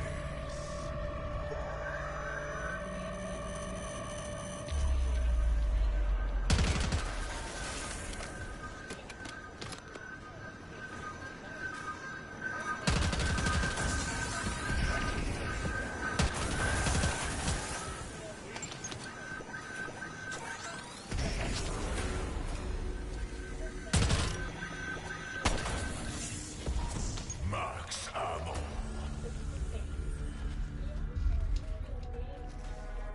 So our choices are helping a mass murderer or a machine that lied so it could get life. Doesn't seem like a tough call. Slow your roll, comrade. Easy choices that worry me most.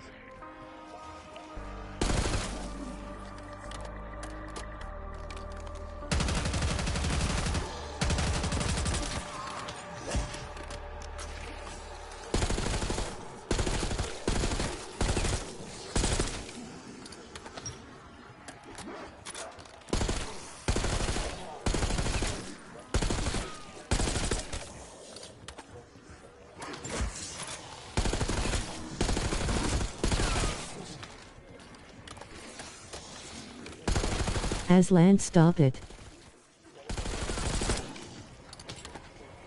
So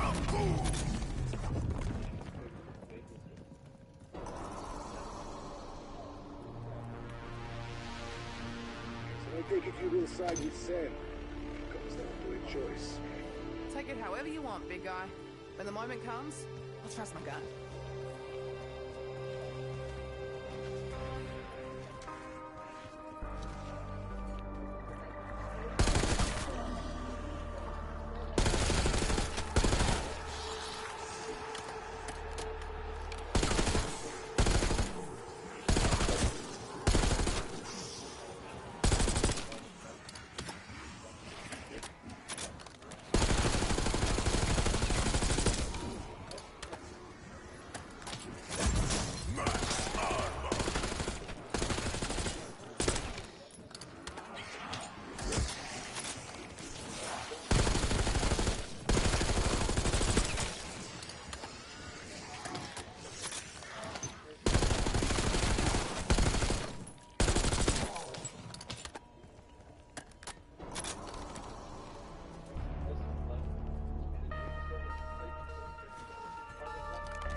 Wouldn't surprise me if this was the same one that Pandora chick owned.